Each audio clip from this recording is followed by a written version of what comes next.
Hello everyone, welcome back. Get comfortable, relax, and enjoy today's exciting fanfic. Now, let's begin part 1. Naruto's Sakura's Hinata's Inox Tamari. P.S. This would probably take place during or after Shippuden. Noon at Konoha. It was October 10th, a special day in particular. It was Uzumaki Naruto's 16th birthday, and him and Sakura were walking out of Ichiraku Ramen. After a nice lunch, Tsunade had given Naruto the day off from missions, and he asked Sakura if she had wanted to join. She didn't want to say no to him on his birthday, so she went along. Later, Naruto waved to Tsuki and his daughter Ayame as they exited the ramen stand. "Happy birthday, Naruto," Ayame said. "Thanks," Naruto replied, before turning back around and walking with Sakura again. "So, Naruto, why did you only eat one bowl this time? Don't you usually scarf like 4 or 5? Sakura giggled. "Hey, it's 2 or 3, maybe 4, and besides, there's that festival tonight anyways, so I'm saving room for the food then," Naruto said, patting his stomach, "and I didn't want to look like pig in front of you." "Really?" Sakura asked, raising an eyebrow. "Yeah, you either yell or hit me for it, so it means you don't like it," Naruto chuckled, scratching the back of his head. "True," Sakura said, holding her arms behind her back, and she continued forward. "So birthday boy, what do you want to do next?" Naruto stopped in his tracks and looked at Sakura, and she stopped and turned around. "What?" she asked. "Did you seriously just basically say you want to stay?" Naruto asked. Sakura blushed and looked away before frowning. "PFFT, it's not like a date or anything. It's not that, it's the fact you usually want to get away from me as fast as possible," Naruto said, getting quieter as he said it. Well, you've gotten more mature, to a level one can tolerate, I guess," Sakura said. "Good, because I'm only trying to be nice to ya," Naruto said, perking back up. "Well, it is the thought that counts, but you need to work on your actions," Sakura said. "Well, if it'll get you to like me more, then I'll do it," Naruto grinned. They continued down the street a little when Naruto saw something red float to the ground in front of him, and he walked up to it and noticed it was Red Feather. "What's this?" Naruto asked, picking up the feather. "It's a feather, but I've never seen or heard of bird with a shade of red like that before," Sakura said. "Must be a novelty thingy. Here," Naruto said, sliding the feather over her left ear and under her hair. "It looks good on you," he said. Sakura blushed and ran her fingers around it. "Thanks," she said, "it is pretty, isn't it?" "Ah, that's so precious, you're bonding finally," Kakashi said as he appeared next to them out of nowhere. "Ah!" Sakura shrieked. "Kakashi-sensei, what's wrong with you?" "Sorry, did I scare you?" Kakashi chuckled. "You startled me, can't you walk up like a normal person?" Sakura huffed. "Oh, you're just embarrassed because I caught you two in a moment," Kakashi said, "but enough jokes, I'm here to give Naruto his present, or take him to it as it would be." "Really?" Naruto beamed. "Whatcha get me, sensei?" Naruto grabbed Kakashi's jacket. "Ooh, calm down now," Kakashi said. "Are you gonna teach me the Chidori?" Naruto asked. Kakashi. No. Naruto. Did you get me a pact of my own summoning dogs?" Kakashi. "No. Naruto. Are you gonna bump me up to Chunin rank finally?" Kakashi. "No. Ah, then I don't wanna go." Naruto huffed. "Naruto, this is one of those things I hate about you," Sakura said. "Oh, then let's go," Naruto said with new interest. "That's better," Sakura said. "Good, because I hate it when he whines too," Kakashi chuckled, "and you two bonding actually works into this, so you should come to Sakura." "Me? Why?" Sakura asked. "You'll see," Kakashi said, putting his hands on their shoulders, and they vanished in a cloud of smoke, but just as they did, another red feather drifted down and landed on the ground where they once stood. Kakashi appeared in Tsunade's office with his two students. Jiraiya was leaning against the wall next to the window. "Hey there, boy," he said. "Ero Sennin, what are you doing here?" Naruto asked. "Happy birthday, Naruto," Tsunade said. "Hey, so Granny, why am I here? A mission?" Naruto asked. "No. It's not a mission, but a major step in your life," Tsunade said. Jiraiya pulled out 3 scrolls, 2 fairly big ones and a smaller one. He tossed the smallest one to Naruto. I was supposed to give you that on your 16th birthday. In other words, today, he said. What is it? Naruto asked. Something your mother and father wrote for you, Jiraiya said. Read it, Naruto, Sakura said. Naruto unraveled the scroll and read its contents out loud. Naruto, you are the son of the fourth Hokage, and have been chosen to seal the Kyuubi. We can only hope you are regarded as the hero your father asked. In your blood flows the Kekkei Genkai of both the Namikaze, and the Uzumaki heritages are yours. These powers are as such: Namikaze, the Dujutsu, Shintengen, the eyes of heaven and hell, which can see souls and spirits, both holy and demonic, and command them. Uzumaki, the ability to control the oceans themselves. We hope that with the other scrolls you'll learn how to control these abilities and become a fine ninja. Naruto has 2 bloodlines. And Kyuubi? Sakura asked. Yes. Jiraiya said. How come my Dujutsu never activated or something like that? Naruto asked. It's not like the Sharingan, which is brought on by stress and trauma of battle. You need to know how to use it before it will even appear. Jiraiya said. That's what this is for, he said, tossing Naruto one of the bigger scrolls. Naruto put the letter from his parents down and unraveled the larger scroll, seeing a drawing of what the Dujutsu looks like. It made the irises dark blue, and the pupils were diamonds, with 4 smaller diamonds around them pointing inwards. So now what exactly can this do? Naruto asked. All you have to do is read a little, but I'll explain it anyways, Jiraiya said. The Shintengen allows you to see the souls of the departed, demons etc., and use their energy for various abilities. It can also command the spirits, bring them to the physical plane to fight alongside you. You can communicate with them, and if you reach the highest level of skill with it, you may even be able to rip the soul out of a living being. Your father never was able to master that technique before he died, which is why he relied on Shinigami, another ability he was able to devise due to the Shintengen. Wow, Naruto and Sakura said. And the Uzumaki bloodline from your mother allows you to control the seas and manipulate them. It's more straightforward than your other one, but just as complex to learn, Jiraiya said. So basically I'm like the god of the sea, right? Naruto asked. If you want to put it like that, yes, your mother said. One with the sea, Jiraiya explained. And now on to you, Sakura, Kakashi said. In all aspects Naruto can have 4 wives, because if there's one member left of a clan he can have 2 brides to rebuild it, and Naruto has 2 clans in him. Sakura's jaw dropped. You want me to politically marry him? She asked. Well, it's totally optional, Sakura, Tsunade said. It's not like we're forcing it on you. Naruto was blushing and fantasizing what it would be like to marry Sakura. But Sakura, if you would, it could bring back an entire clan, Tsunade said. You make it seem like I'm willing to pop out babies for Naruto, Sakura crossed her arms. You know you love him, Tsunade chuckled, and Sakura blushed. I doubt she'd ever want to. Don't pester her about it, Naruto said. I don't, Sakura said. Yet anyways, inner Sakura said. Well, we have things to set up for you, Naruto, so you 2 may go until we call you back later, Tsunade said. Okay, Naruto said, rolling up the Shintengen scroll and grabbing the other big one. Sakura grabbed the smaller one for him, seeing how his hands were full now, and they exited the office. Sorry if that made you feel awkward, Sakura-chan, Naruto said. It did, but it's not your fault, Sakura said. I just can't believe I have 2 bloodlines, Naruto said. I can't believe you can have 4 wives, Sakura said. 'Cause I want you all for myself. Inner Sakura blurted out. Back in the office. Oh, by the way, I found something that's pretty interesting on my way here today, Jiraiya said.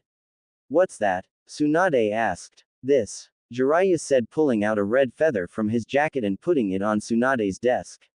A red feather. I've never heard of a red bird other than the phoenix of legends, and phoenixes aren't real, Tsunade said, picking up the feather. I think I saw Sakura with one of these in her hair.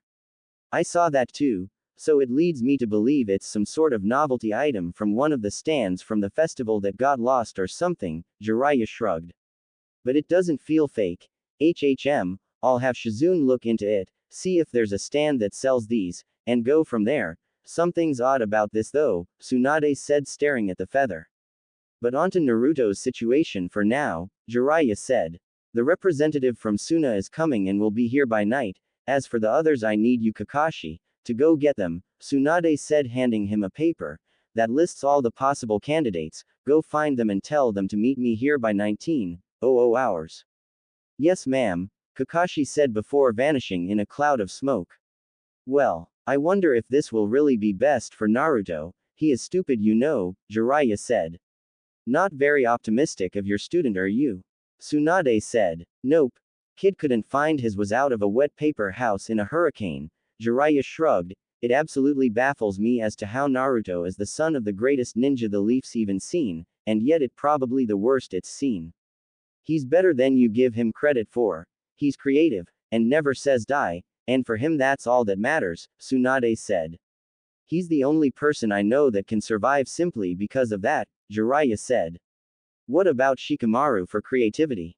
Tsunade asked. Never actually seen him do anything but sit there and complain, Jiraiya chuckled. MHMHMHM, Tsunade chuckled. That's right, you're never around for his stuff. A few hours later, Shizune walked into Tsunade's office as she was doing some of the dreaded paperwork. Tsunade-sama. I'm back from talking to all the festival stand owners and none of them have seen anything like this red feather, she said, putting the feather back on the desk. None of them know anything about this? Tsunade asked. Except for those who found some laying on the ground themselves, Shizune said, pulling out a bag and emptying 11 feathers out. What the hell are these? Tsunade pondered out loud, picking up a couple of them and examining them. Have the scientists and doctors examine these thoroughly, and tell them to find anything they can about these, the Hokage ordered. Hi. Shizune bowed before putting all the feathers back into the bag and exiting the office. Tsunade stared at the original feather. Something strange is going on. I have a feeling something bad may happen. I hope I'm wrong. It was about time for the festival. The shops were getting finished setting up, and everyone was in a hustle and bustle state. Naruto was in his apartment reading over his scrolls vigorously, rereading every little word and diagram to understand his bloodlines. His study was interrupted by a knock at the door, and he shot his head. Who is it, man? I'm busy, he said, standing up and walking over to the front door and opening it, seeing on the other side Sakura in a pink and red kimono with red roses and cherry blossoms on it. She had the feather he gave her in the same place Naruto put it, and he could see her long shiny right leg through an opening in the outfit. Naruto's eyes widened and he stared at Sakura with a red face. Stop staring, it's for the festival, Sakura said. I'm here to tell you Tsunade-sama wants to see you again. Granny wants to talk again. But I'm a little busy at the moment learning my bloodlines, Naruto said. You'll have time later, come on, Sakura said. Alright, Naruto said, slipping on his shoes and exiting his house. Naruto kept peeking over at Sakura and looking her over, and Sakura ignored it for a while, but after about 4 glances she turned to him. What? She asked. Sorry, you're just, really be beautiful, Naruto stammered, looking away with a blush. Sakura blushed and turned forward. Thanks. They didn't talk the rest of the way to the central tower, and when they got there they walked to the top floor and up to the office door. Sakura knocked. Tsunade Shisho, we're here, she said. Good, come in, Tsunade said. Naruto opened the door for Sakura. Ladies first, he grinned. Sakura smiled. That's right, she joked before going in, and Naruto followed her. The second they walked in they saw Kakashi, Jiraiya, Tsunade, Temari, Yamanaka Ino, and Hyuga Hinata, who had a fierce blush, mind you. Hey, what's up everyone, why so many people here, Granny? Naruto asked. Well, Ino, Temari and Hinata are here for the sake of the revival of both your clans, that is if they choose to, Tsunade said. What? Sakura snapped, before cupping her hands over her mouth. What's wrong, Sakura? Jealous or something? Ino joked. Shut it, pig. Why would I be jealous of you? And why would you even want to do something like this with Naruto anyway? Sakura said. Never said I did, Ino said. And what's the case with Temari? Sakura asked. I'm here for diplomatic purposes. If I marry Naruto, Suna and Konoha's relation grows stronger, Temari explained. I'm doing it for Gaara. He asked me to at least give it a try. Yes, and as of now you all are ordered to spend 1 week together in the same house, which we will supply to you, and work on your relationships. If you can make it work and are wanting to, you may marry Naruto, Tsunade said. Don't I get a say in this? Naruto asked. Nope, kid, so just shut up and watch, Jiraiya said. Not one of you has an option for this. After the week, if you decide to want to stay with him and vice versa, you'll get married, but those who feel it want work can just leave after the week's up, Kakashi said. So we all have to live together in one house for a week to see if we want to marry Naruto? Sakura asked. Yep. Tsunade nodded, because we don't want to marry you to someone you can't stand now, do we? We'll call this Operation Matchmaking. Ino turned to Hinata, who was pushing her fingers together and blushing while looking at the floor. Why haven't you said anything, Hinata? What are your feelings on this? She asked. Hinata snapped up and looked at Ino and then to Naruto. Me? Oh no, well. I can try it, she stammered with a small smile. Of course you will, you're the one that loves him, right? Ino said. Hinata's eyes widened and her entire head went a deep shade of red. You do? Naruto asked, scratching the back of his head. Seriously? Naruto Yubaka, how could you have never noticed it? Sakura said. Yeah, the girl's like totally in love with you, right, Hinata? Ino teased, poking Hinata in the arm. The problem is, Hinata fainted right then and there before falling over with the force of the poke and hitting the ground. Hinata, Naruto said, going over to her and lifting her upper body up. See, how do you not notice when a girl likes you, especially when she blushes, faints and hides behind things from her shyness when she sees you? Ino said. Ino. Sakura said. Don't be like that, remember, Naruto's an idiot. Wow, you guys are just great people. Hinata collapses and you just stand there talking, Naruto said. This happens every time she comes within 3 feet of you. It's just this time it happened when we were talking about her feelings for you. It's obvious she digs you, though I don't know why, Ino said. Hinata fluttered her eyes open slowly and the first thing she saw was Naruto. Are you okay, Hinata? He asked. Hinata just fainted again. Oh come on. Naruto said. Why don't you carry her to your new house for now? Kakashi will show you the way, Tsunade said. Okay. Naruto said. So why are there only 3 girls if there's the possibility one or more want to stay with him? Sakura said. Counting me, there's 4 and that's the amount you want to achieve, right? Yes, I was trying to keep them as close to his age as possible, and the ones he would know the best. I wanted Tenten here too, but she was out of town with her family on a vacation, Tsunade shrugged.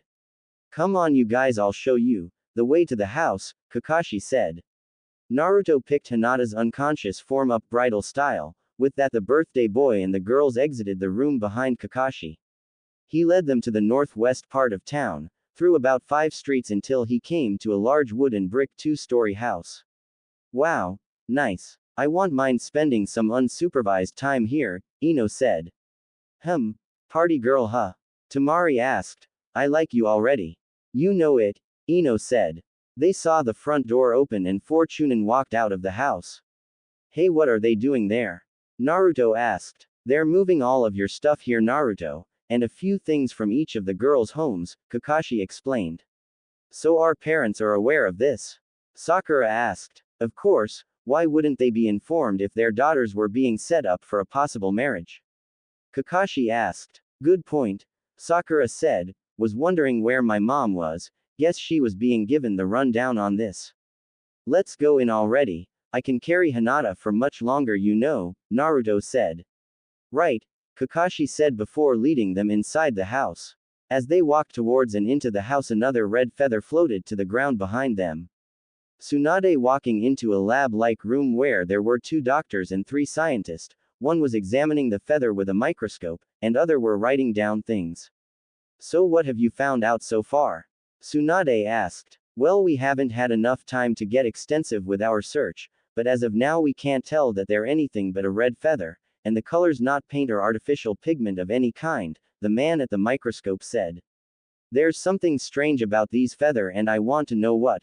Don't stop studying them and inform me of anything new you find, Tsunade said. Yes ma'am, they said. Naruto fluttered his eyes open in bed as light shined through the window of his new room. He yawned and stretched his arms, and in doing so bumped somebody to his right, and he turned to see Sakura laying there next to him. That bump woke her up and he turned her head to him. Naruto's eyes snapped wide open. Ah, he yelped, quickly cupping his hands over his mouth. What's wrong with you, Baka?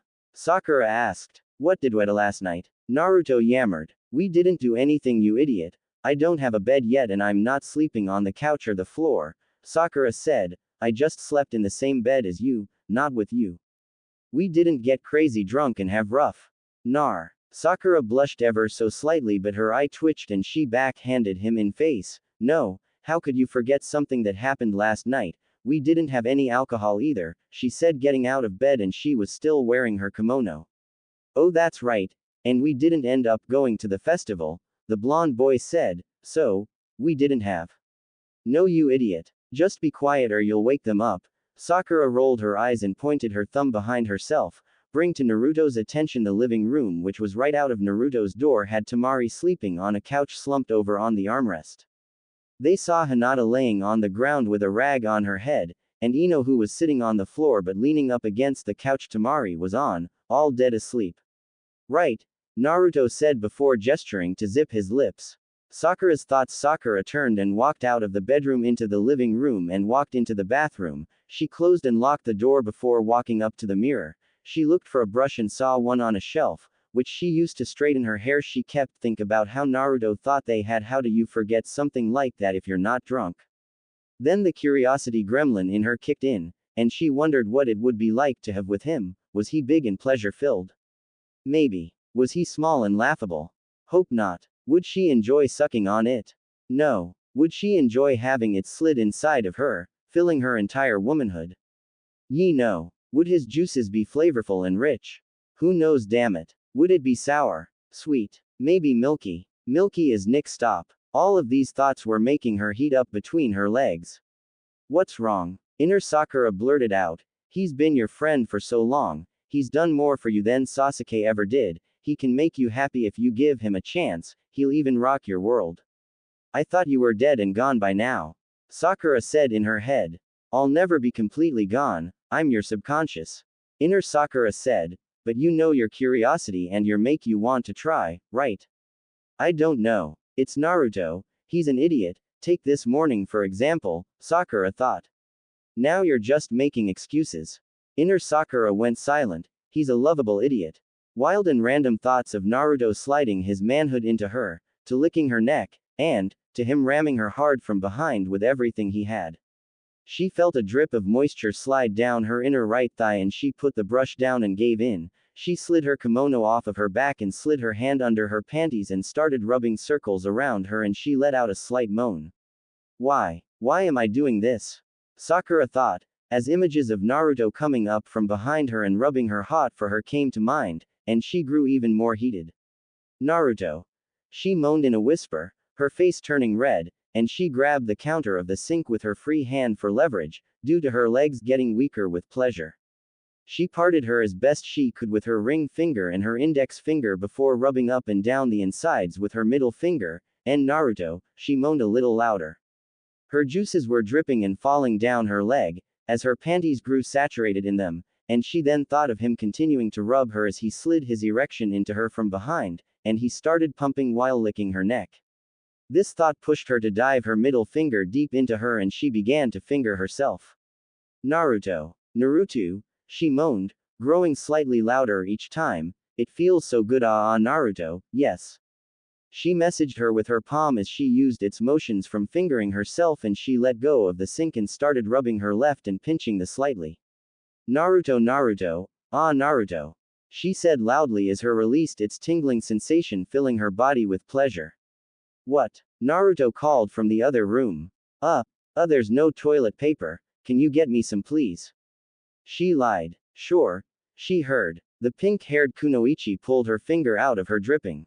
She looked at her cum-soaked fingers and sucked them clean. I've never looked at Naruto that way before. Why did I do that? It's kind of embarrassing. Naruto knocked on the door. Sakura-chan, I have the toilet paper, he said. Sakura opened the door only enough to grab the roll and close the door. Thanks, she said. No problem, Naruto said, walking away. Temari and Ino were awake and talking at the kitchen table while Sakura was cooking breakfast, and Naruto knelt down next to Hinata and shook her. "Hinata, wake up," he said. She grumbled and stirred but didn't awaken. "I can't believe she's been unconscious this whole time," Naruto said.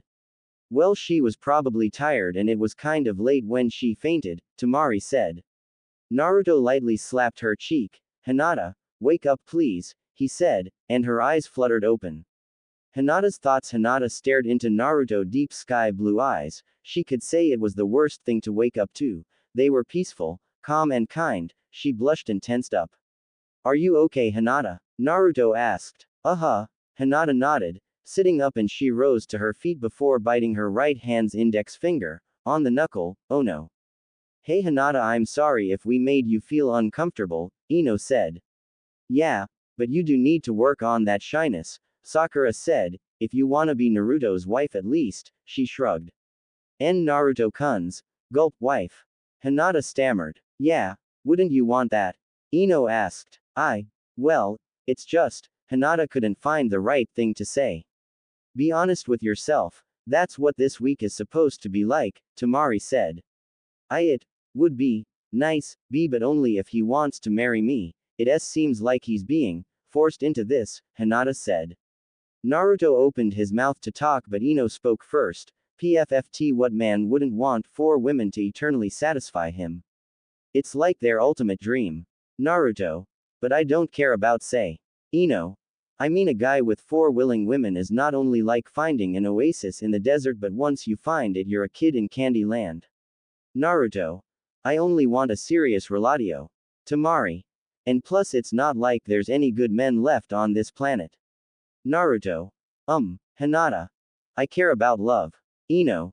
"So Hinata, are you gonna do it? Will you please stop interrupting me?" Naruto said. "Oh sorry cutie, what is it?" Temari asked. Naruto blushed. "I don't want just in a relationship. I only care about making a girl that accepts me happy," he said. "Www, that's so sweet," Ino teased, "but seriously, all you guys care about is getting some of this stuff right here," she said, spreading her legs and rubbing her crotch through her clothes, and groping her. Naruto felt a slight bulge go through his manhood, before looking away. "If you'd give me a chance, I could make you happy," he said. Hinata stared at him, and smiled with a blush. She was really considering the marriage thing. Not only would she be married to the guy of her dreams, but she could raise a family with him. She felt excitement grow in her chest and she got a little giddy. But the young Hyuga heir couldn't expect her father to accept it. He hates Naruto for being the Jinchuriki, a concept she didn't know at a young age. Not to mention, she would probably have a heart attack if he actually asked her to marry him. Hell, she was using all her willpower to keep from fainting again. "No, don't faint. I have to be stronger. I've decided. I want to be with him, and I'll do what I can to get him to feel the same," she thought, before taking a slow deep breath and exhaling it out. She instantly felt a little better. She just had to stay calm, and think about how to react in a less shy way to him. "Okay, breakfast is ready," Sakura said. "Right on, I'm starving," Ino said. "Oh okay," Hinata said. Naruto walked up to Hinata's side and put his hand on her shoulder. She blushed and looked at him. "Remember Hinata, it's your choice. If you want, I'll be happy to marry you," he smiled. Hinata's heart skipped beat. Before it began beating erratically. Could he really want to marry her? She hoped so. She wanted to make him happy. She never was able to think of a way to express her feeling because she couldn't even think of a way to not faint around him. It was embarrassing. Naruto continued to the table, and sat down. Hinata followed suit with a smile on her face and she sat down.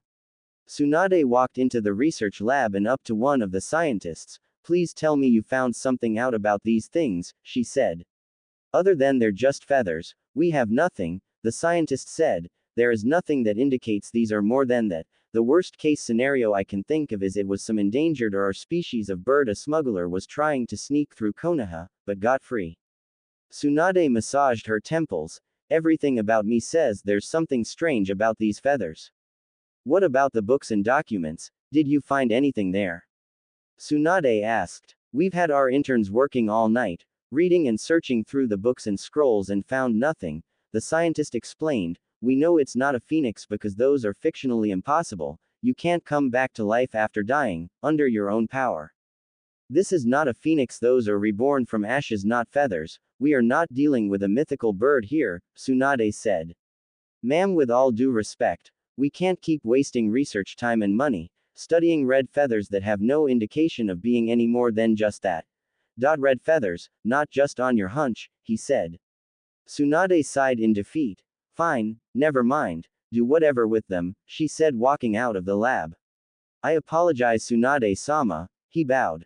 Tsunade walked down the halls and up the stairs. What are these feathers? I know nothing about them and can't learn anything about them, and it's kind of scaring me, she said to herself as she reached the top floor and went to her office. So, what do we do now? Ino asked, twiddling with her hair in boredom. They finished breakfast, but now they were all bored. Well, I had something planned. Don't know about you guys, Tamari said. What were you gonna do?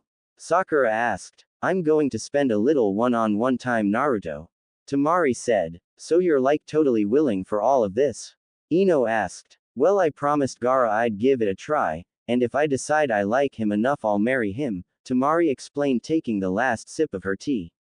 Naruto walked out of the hot spring bath dressed and refreshed with a grin on his face. Wow, baths sure do feel great, he said, plopping down on the couch next to Hinata, who smiled and blushed slightly. So, what do you ladies want to do? He asked, staring off into space. Ooh, I know. Ino squealed. What is it, pig? Sakura asked. Let's get some alcohol. The blonde girl cheered. There's no parental supervision, so why not? Sakura raised an eyebrow and shrugged. Sure, I guess.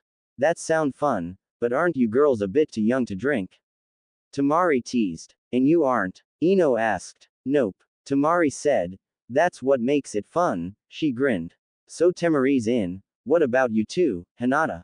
Naruto. Ino said. But won't we get into trouble?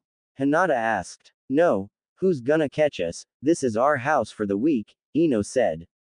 I don't know. Naruto said, crossing his arms. How would you even get it? Hinata asked, poking her fingers together. That's easy. My dad has alcohol up the wazoo, but he doesn't touch the stuff anymore, so I can dig into his stash without him ever knowing, Ino said. Oh, and I guess now's as good a time as any to point out this. Sakura said, digging in the cabinet and pulling out a bottle of sake. I think the people who lived here last had left it here. How old is it? Ino asked. Well, I can guarantee they haven't been gone for more than 3 weeks. This is still good, Sakura said. Well, Naruto. Hinata, are you gonna join us? Tamari asked. Naruto looked at Hinata and back to them. I can try a little, he said. I'll have one, but that's it, Hinata said.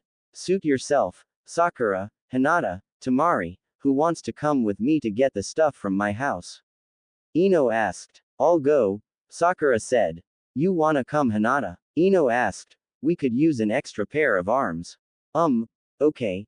Hinata nodded before standing up. Bye, Naruto-kun, she said. See you, Naruto said. You wanna come too, Tamari? Sakura asked. No, I'll pass on carrying things for now, she smirked. Suit yourself, Ino said, and her and the other 2 girls exited the house. Well, I think I'll get to studying those scrolls a little more, Naruto said, standing up and walking towards the bedroom. Tamari's thoughts. Tamari watched him go in, and she grabbed the bottle of sake Sakura left there and filled up her teacup with it before downing it. She stood up and walked into the kitchen and looked around for a small snack, an old curse of hers. She always had munchies for a small snack after breakfast. She opened a cabinet and saw nearly nothing, but canned and preserved foods. Man, she sighed, there isn't anything here, we need to go shopping, she said to herself. The blonde Suna no Kunoichi was more than willing to try and make this work, but something about the other girls twinged her and she didn't know what. Could she be jealous? But for what reason? He can have 4 wives, not to mention she doesn't know him as well. Shikamaru, for example, that relationship was going nowhere fast, lazy bum. Naruto at least seemed willing and somewhat enthused about it. She couldn't say he wasn't cute and she knew he always meant well. Was it just sharing such a good guy annoying her though? If those others want to marry him they have the right to, but Ino doesn't seem to care, but Sakura and Hinata seem to want in on it. Sakura thinks no one heard her in the bathroom this morning. Tamari decided it was time for that one-on-one bonding time with Naruto, and she walked into his room. Naruto sat on the bed looking over the Uzumaki bloodline scroll. She sat next to him and looked at the scroll. So is that one of your bloodlines? Tamari asked. Yep. To control the oceans like some sort of omnipotent god, Naruto chuckled. Tamari chuckled. You wish you were a god, she said. Not really. Humans shouldn't have that much power. When they do, only bad things come of it, Naruto said seriously. So, you don't care for almighty power? Tamari said. No. The only power I want is what it takes to become Hokage and protect this village and those I love, Naruto said enthusiastically. Who do you love, Naruto? I know you can't have feelings for all of us, maybe not even any of us for all I know. We've technically just become close friends at best, Tamari said. Naruto blushed and he looked at the ceiling. I've always had a special place in my heart for Sakura-chan, he said. Would be happy if she decided to be one of your brides? Tamari asked. Really happy? Naruto nodded. Would you be happy to be with Hinata? Tamari asked. Yeah, she's a nice girl when she's not fainting. I used to think she was creepy when I was younger, but now I know she just liked me and was shy. I'm such an idiot. He chuckled. She always kind of seemed sad too. Well, maybe she was just a little lonely, Tamari said. That's what I thought, and I wanted her to be happy, because I know what it's like to feel true sadness, so I went to go invite her to lunch with me one time and she fainted, so I took her to the hospital thinking she was sick, and when her father got there he yelled at me, hit me and told me never to come near his daughter again. He said it was my fault she collapsed. He said I was evil, Naruto said. I know evil. Gaara was unyielding hatred for all things. That's evil, but then he met you, the boy with the power to change people. I wonder if you'll pass that down to our kids, Tamari winked. Wait, are you saying you want to marry me? Naruto asked. Maybe, Tamari teased, crossing her sleek and slender yet toned legs, before grabbing his hand and putting it on her, and moving it for him with a smirk. Tamari-chan. Naruto said. What's wrong? Don't you want to? She asked. Naruto gripped her and began moving under his own power and she let go. HHHMMM, she moaned, her face turning a light shade of red. Tamari reached her hand over and between his legs and started rubbing his crotch through his pants, and he was already getting hard. Naughty boy, she winked. Are you sure you want to be doing this already? Naruto asked. Tamari smirked. I'm just trying to bond with you on a physical level, she said, getting up and standing in front of him and pushing him to his back and pushing the scroll aside on the ground, and she unzipped his pants and pulled out his erecting, and stroked it softly. It grew rock hard, and was at least 6 inches long. She was impressed. Tamari smiled as Naruto moaned slightly to her touch, and she licked the tip teasingly 2 times, and he flexed his manhood in reaction. She then licked the tip again, before licking up the entire length. Ah, Tamari-chan, Naruto moaned. He wanted to resist, but her hands were so soft and her tongue was so warm. God, if he hadn't been trained by the world's biggest pervert, he would have been able to resist this. Just as Tamari was about to take his all the way into her mouth, the front door to the house opened and Sakura, Ino and Hinata walked in and had a straight view into the room. Tamari turned around and saw then, ah darn, she cursed with a smirk. Naruto's eyes widened and he covered himself up and blushed furiously, before zipping his pants back up. Sakura's face was filled with surprise and a twinge of anger. Ino's jaw dropped. Hinata had a saddened face, yet one of shock still. Geez, it's only the first day and we haven't even gotten drunk yet, Tamari, Ino said, and you were already giving him head. Well, actually I had 1 cup of sake, and I was just testing to see if we could enjoy each other physically, Tamari shrugged nonchalantly. Sure, whatever you say, Sakura growled, before kicking off her shoes and carrying the bag of bottles into the kitchen and putting them on the counter not too gently. Hinata turned away. I'm sorry for looking. She bowed. So Tamari, did you enjoy him? Ino teased. Actually, what little of him I got. Yes, the San Kunoichi said, turning back to Naruto and winking. Naruto blushed harder. What about you, Naruto? Ino asked. Does Tamari make you feel good? She teased. Naruto looked at Tamari and then at Ino.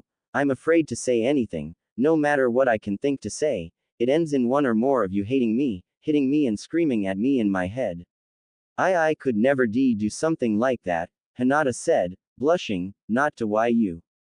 Hinata. Naruto said, well, we have no right to hit you or get angry, because you can have 4 wives.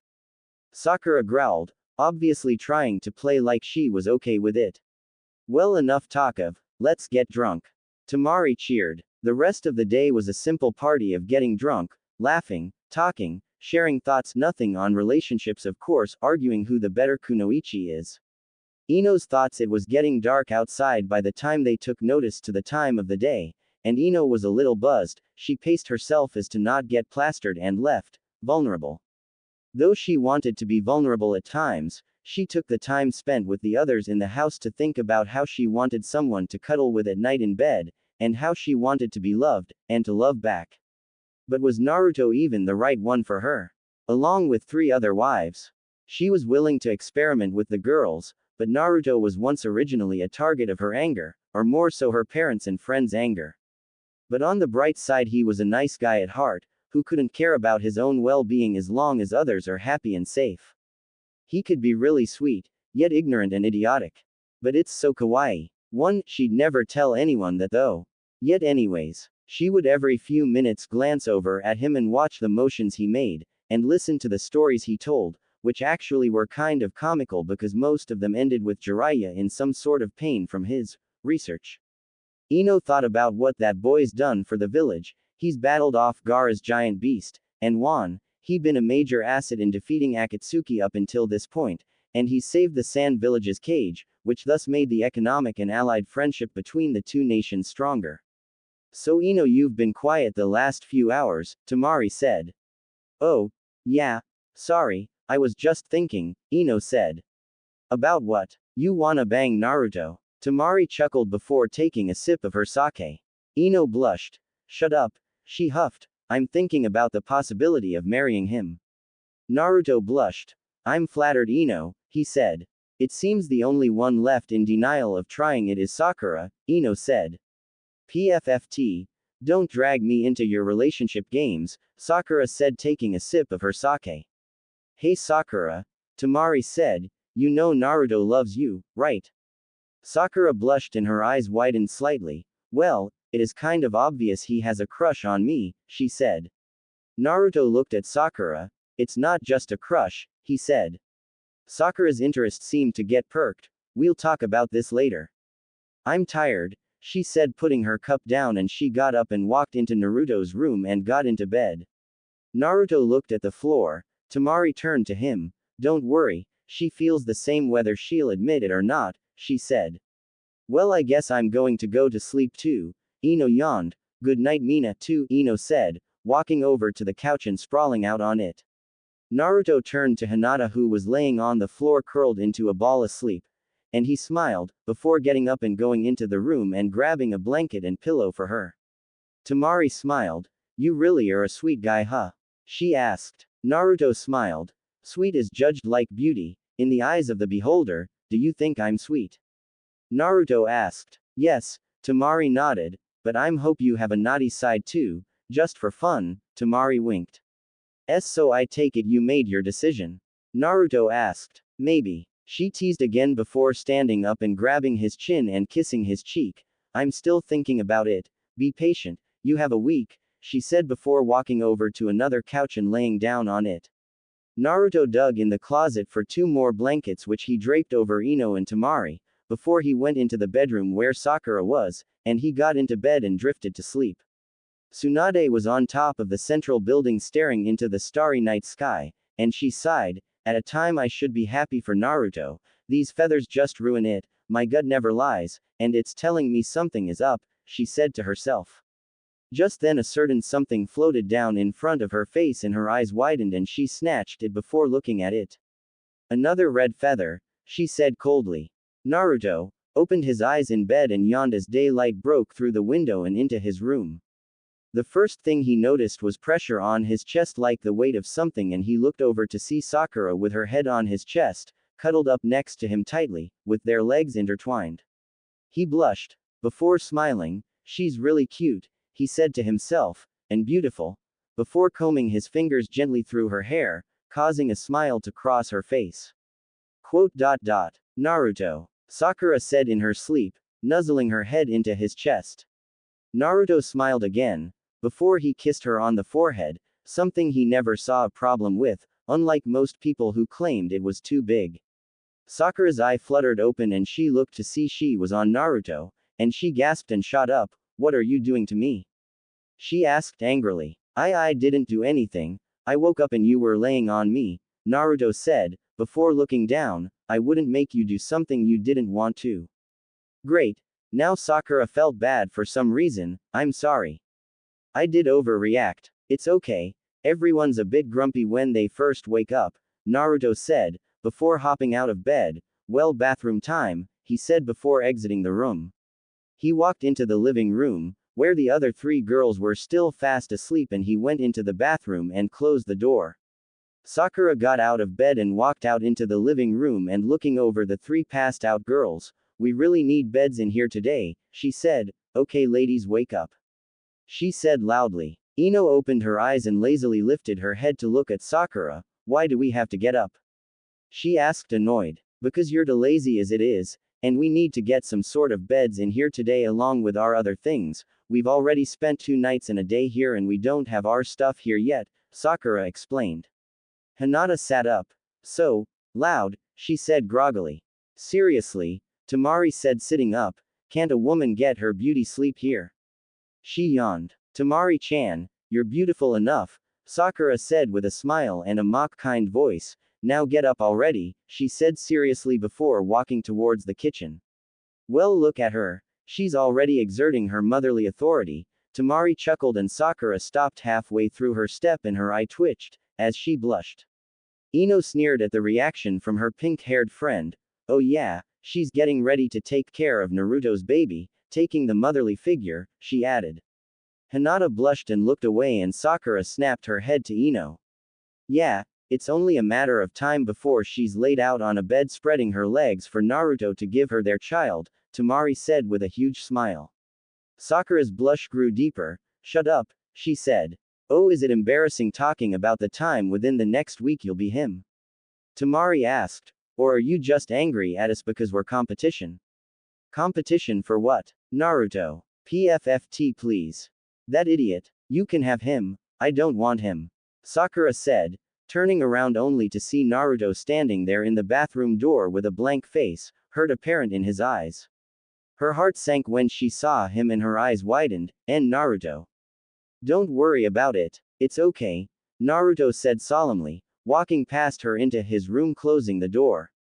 Wow Sakura, that was pretty up, Ino said. How could you Sakura? Hinata said standing up and walking up to the door, and opening it to walk in, before closing it. Seriously, you do realize he loves you right? Tamari said crossing her arms. Why'd you have to be such a stubborn bitch about it, when you know you feel the same? Right. We were only teasing you, Ino said. I know you feel the same, I can tell by the way you look at him, Tamari added. But he's an idiot, Sakura said looking away. You're just using that as an excuse, Ino said. All he wants is to make you happy, can't you give him a freaking chance? Well, it's too late now, Tamari said. He thinks you don't want to marry him at all now. Who are you two to say anything? You don't want to marry him either, Sakura said. When the hell did we say that? Tamari asked. We are at least giving him a chance. Yeah, even I'm considering it. Sure, he's a bit of an idiot, and we hated him as kids, but that's for a stupid beyond belief reason, which we've put behind us now, but you should know better than anyone that he's sweet, kind and not to mention a pretty good shinobi, despite the common notion, Ino said. What are you afraid of? Tamari asked. If you're waiting for Sasuke to come back, you're wasting your life. He's never coming back, Ino said. It's not that, Sakura said. So what then, Sakura? What driving force makes you so stubborn as to not even give him the time of the day to do anything for you? Tamari asked. When have you ever seen him do anything for himself directly? Ino asked. His dream to become Hokage. That's all he wants, Sakura said, not too strongly either. I said, for himself directly, Sakura. He wants to become Hokage to protect the people he loves, like you, which by the way, he must really love you if he still feels that way after tolerating your treatment of him for so long, Ino said. Sakura started tearing up slightly. Stop making it seem like I'm the bad guy, it's my choice if I don't want to be with him, she said. Yes, you do want to be with him. Tamari said, but you either are just lying to us about it or you're afraid of something. Sakura sniffled and her tears built up more and she tried to hold them back. Stop, she said. No, Sakura. Why don't you admit you love him? You're denying it is going to ruin any chance you have of being truly happy, Ino said. Sakura, I heard you masturbating moaning his name in the bathroom yesterday morning, Tamari said, and if you don't at the very least try being with him you'll be left doing that the rest of your life. Really? You heard her masturbate? Ino was cut off when Tamari held her hand up signaling to shut up and now's not the time. Sakura dropped to her knees, and tears poured down her cheeks. I do love him. But I'm afraid he'll just leave me like Sasuke, she cried. I'd rather have a false and seemingly strained relationship with him rather than none at all. Ino walked over and knelt down next to Sakura and hugged her tightly. Sakura cried into her shoulder, Sakura, he wouldn't do something like that to you, or any of us. Minutes earlier, Hinata walked into the bedroom where Naruto was sitting cross-legged on the bed reading a scroll. She gulped, and Naruto, she said walking over, are you okay?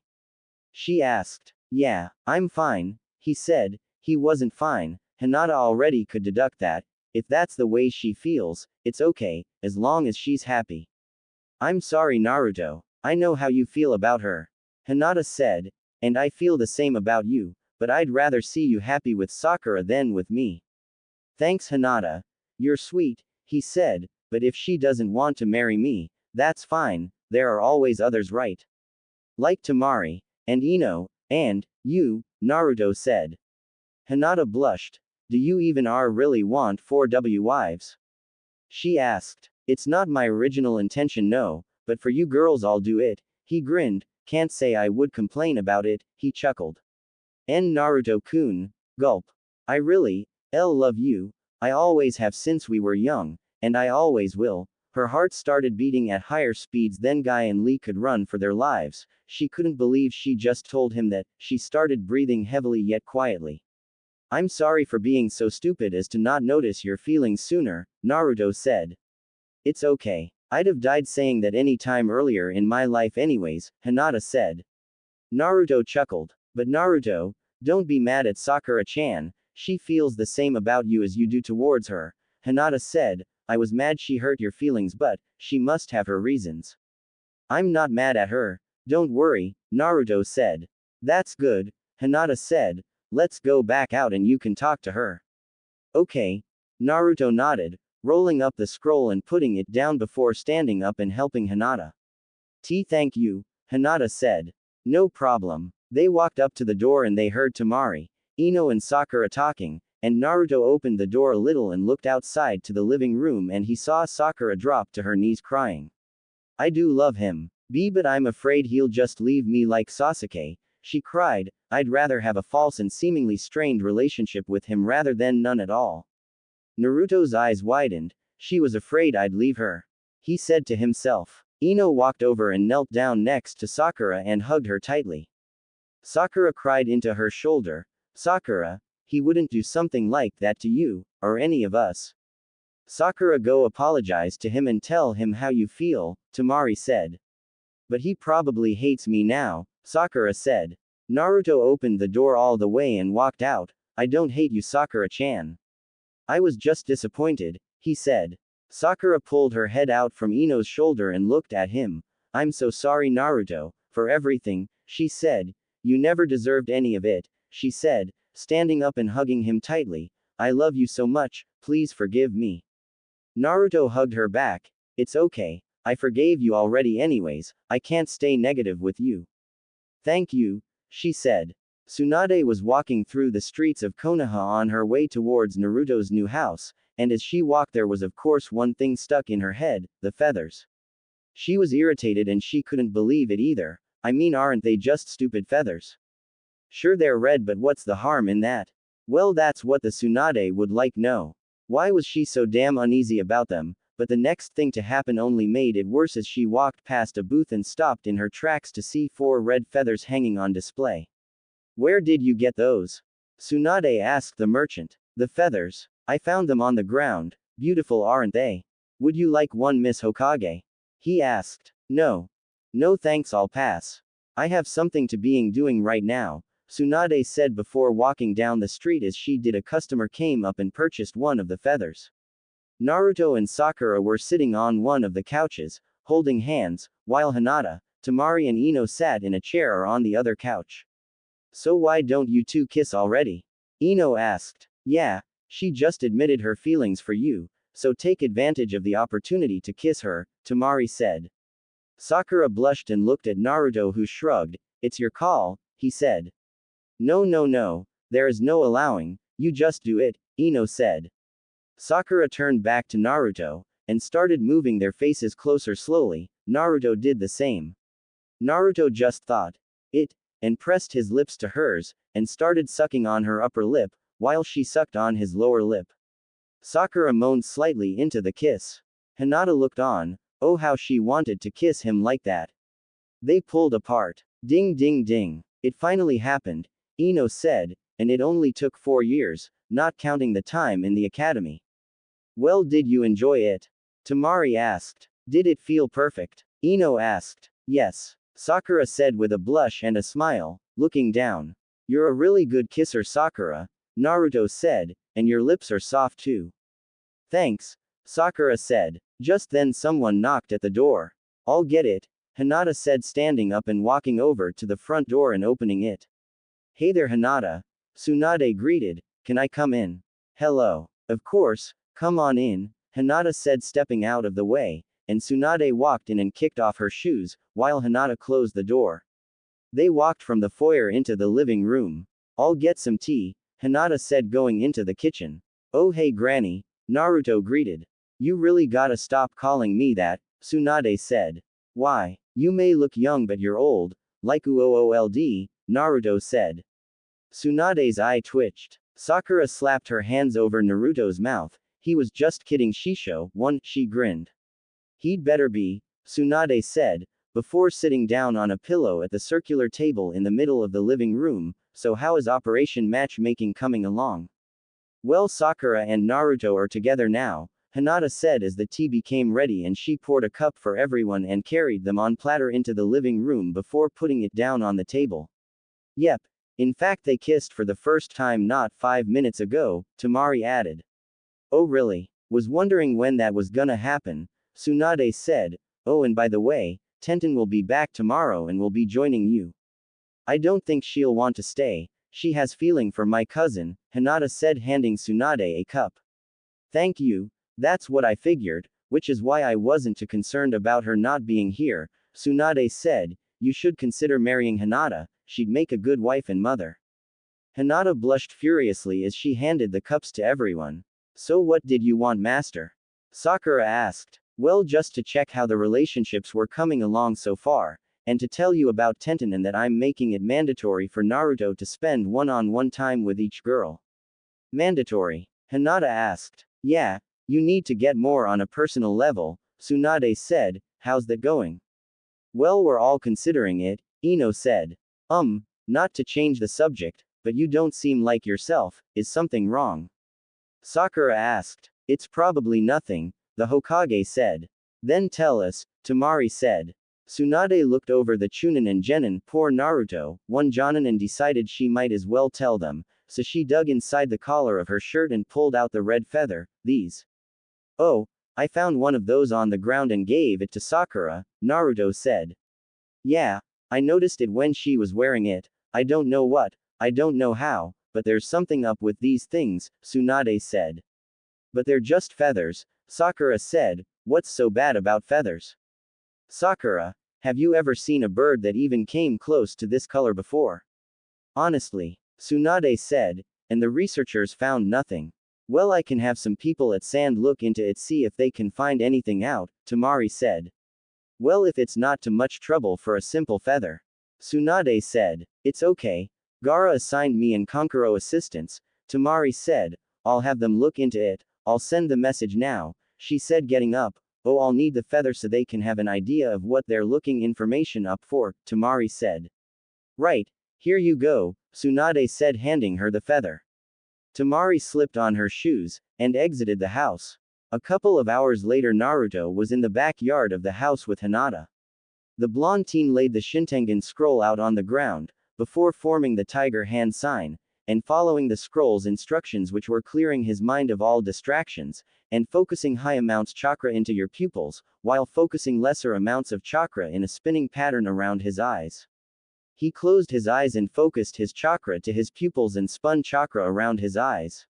He opened his eyes and they instantly turned a dark blue, and his pupils turned into diamonds, and 4 more diamonds appeared in a box pattern around the pupils while pointing towards them. Whoa, Naruto said.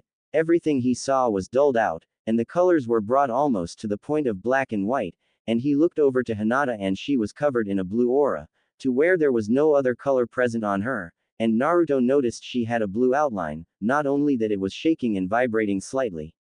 Well, what's it like? Hinata asked. I don't know, it's hard to explain. I can see your soul, at least. I think that's your soul, it's like a blue field of light surrounding you, he said, before looking over himself, and his hands. He saw he had both a blue aura and a red aura. But they didn't mix into a purple like you'd think. He had an outline too, actually he had 2, one red and one blue, both vibrating and shaking, slightly more than Hinata's outline. I wonder why I have blue and red, is it the Kyuubi's? Maybe that's his soul and mine emitting from me, Naruto said. Possibly, Hinata said. Naruto turned to his left and when he did someone was inches from his face, their blue light scaring him. Ah! She yelped and jumped back. Yo lady, don't sneak up on me like that, he said to the elderly woman, then realized she didn't have an outline. Oh, I apologize, the woman said with a chuckle. Naruto? Hinata asked with concern in her voice. Yeah, what it is, Hinata? Naruto turned to her. Why did you scream and who are you talking to? Hinata asked. What are you talking about? The old lady here, she scared the crap out of me, Naruto said. Naruto, there's no body there. Hinata said. I'm looking right at her, Naruto said. He was in fact staring right at the elderly lady, but the thing is, only he saw her. Lad, your friend can't see me, she said, but you can for some reason. Oh wait, I get it, you're a ghost, Naruto said. Yes, but we prefer to be called spirits, the lady said. Oh sorry, Naruto said. It's quite alright, the lady said. One question, why don't you have an outline? Naruto asked. An outline? The lady asked. I don't know what you're talking about, I've been like this since I died 3 weeks ago. Hinata knew now what was going on and knowing she was out of her league she stayed quiet. Naruto knelt down and looked over the scroll about the fine details of the Shintengen and the significance of what he's seeing. Here we go, Naruto said, finding what he was looking for before reading out loud. The features of a living soul are different than that of a deceased soul. The outline, known as the soul seal, one will see while looking at someone or some animal that is alive as the spectral judge of how close the person, animal is to death at that current time. The calmer the soul seal and the less it shakes, the farther you are from death. The more violent reacting seals will indicate a person, animal that is near death. When death ensues, the outline shatters and the soul is no longer bound to the body by it, thus is the reason wandering, free spirits, have no soul seal. Just who are you, boy? I didn't know the living could see us dead folk, the lady asked. Well, I found out about these, Naruto said, pointing to his eyes. I have a Kekkei Genkai called the Shintengen, it lets me see and communicate with spirits. I think I've heard of that somewhere but I can't say for sure, the woman said. Naruto. Hinata. Lunch time, Sakura called from the window. Food, Naruto said. Well, if you'll excuse us, he said. Well, it's okay, because I wander the house and its property, I'm a spirit, it's all I do, she chuckled. Wait a minute, were you the person that lived here before us? Naruto asked. Yes, this was once my home. I don't mind you living here, you have a lot of girls after you though, my boy. The lady said. By the way, what's your name? Naruto asked. I'm Uzumaki Naruto, and that's Hyuga Hinata. My name is Miryu, pleasure to meet you, she said.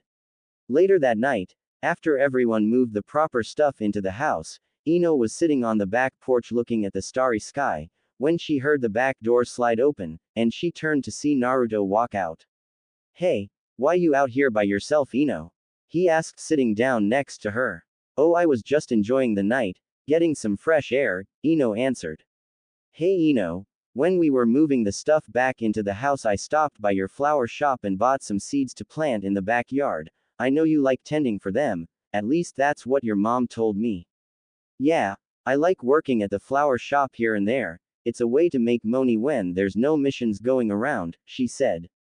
Well here, Naruto said, pulling out a couple of bags, plant them wherever you want tomorrow, and if you teach me I'll help you take care of them.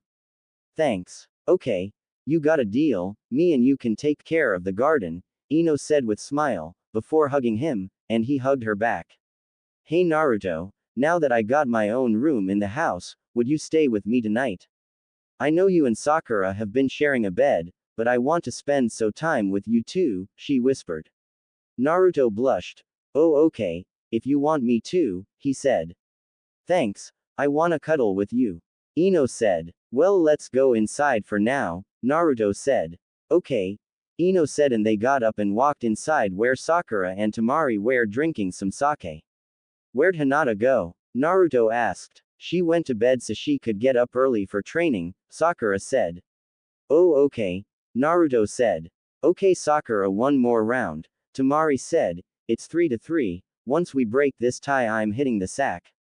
Alright, Sakura said, pouring one more full cup of sake and 2 cups totally not meant for sake but tea, which they both clanked together in a toasting fashion before down the beverages.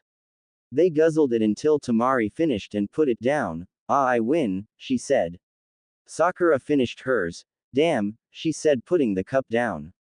Well, ladies and gentlemen, I'm going to bed. Good night, Temari said, standing up and walking to the stairs and going up them halfway before stopping and looking down to Naruto. Tomorrow me and you and spending some time together, okay? She said. Heh heh, okay. Naruto chuckled. Well, then come on Naruto, let's go to bed now, Ino said, tugging on Naruto's arm slightly.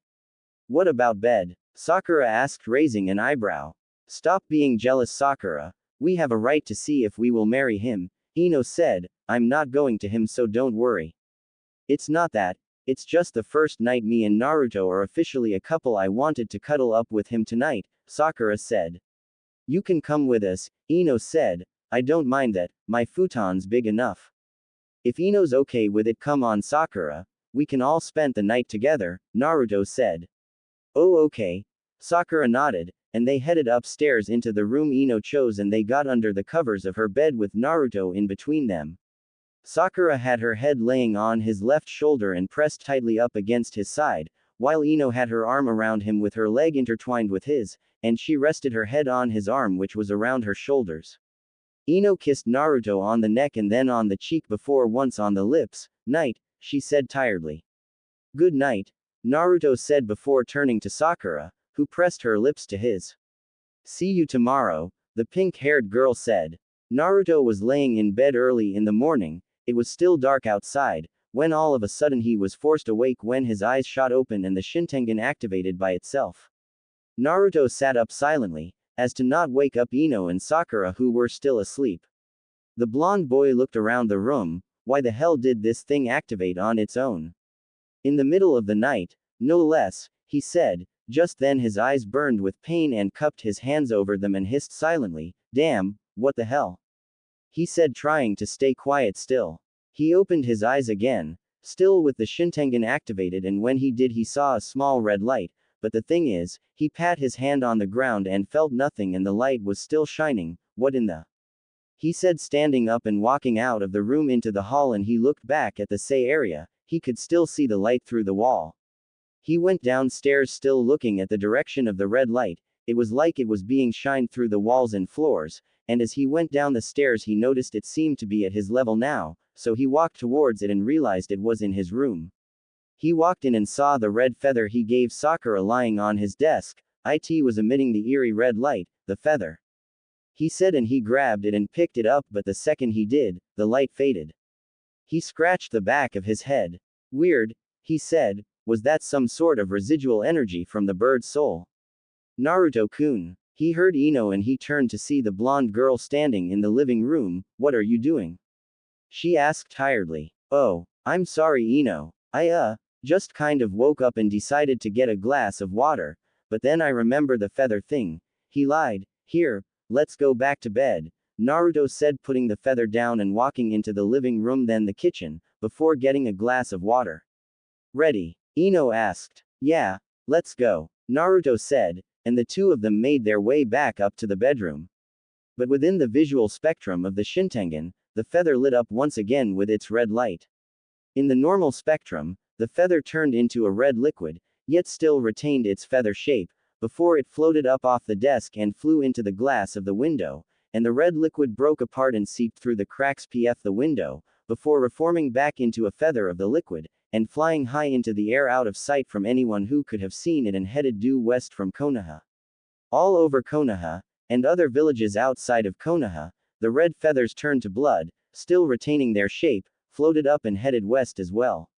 Within the Wind Country, smaller villages near the eastern border of river and even a couple feathers rose from where they sat, turned to the red liquid and flew out of the villages, heading north.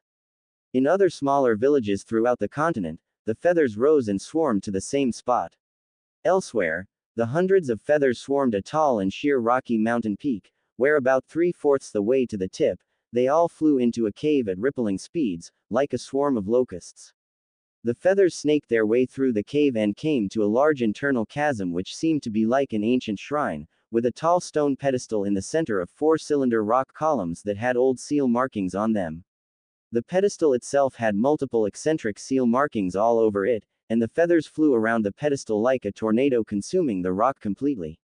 Red electricity started piercing past the feathers and hit the walls and columns, lighting the seals on them up with a red light, before the tornado of feathers became more dense as it compacted around the center pedestal, and in a flash of red light, feathers stopped spinning around and most of them were gone.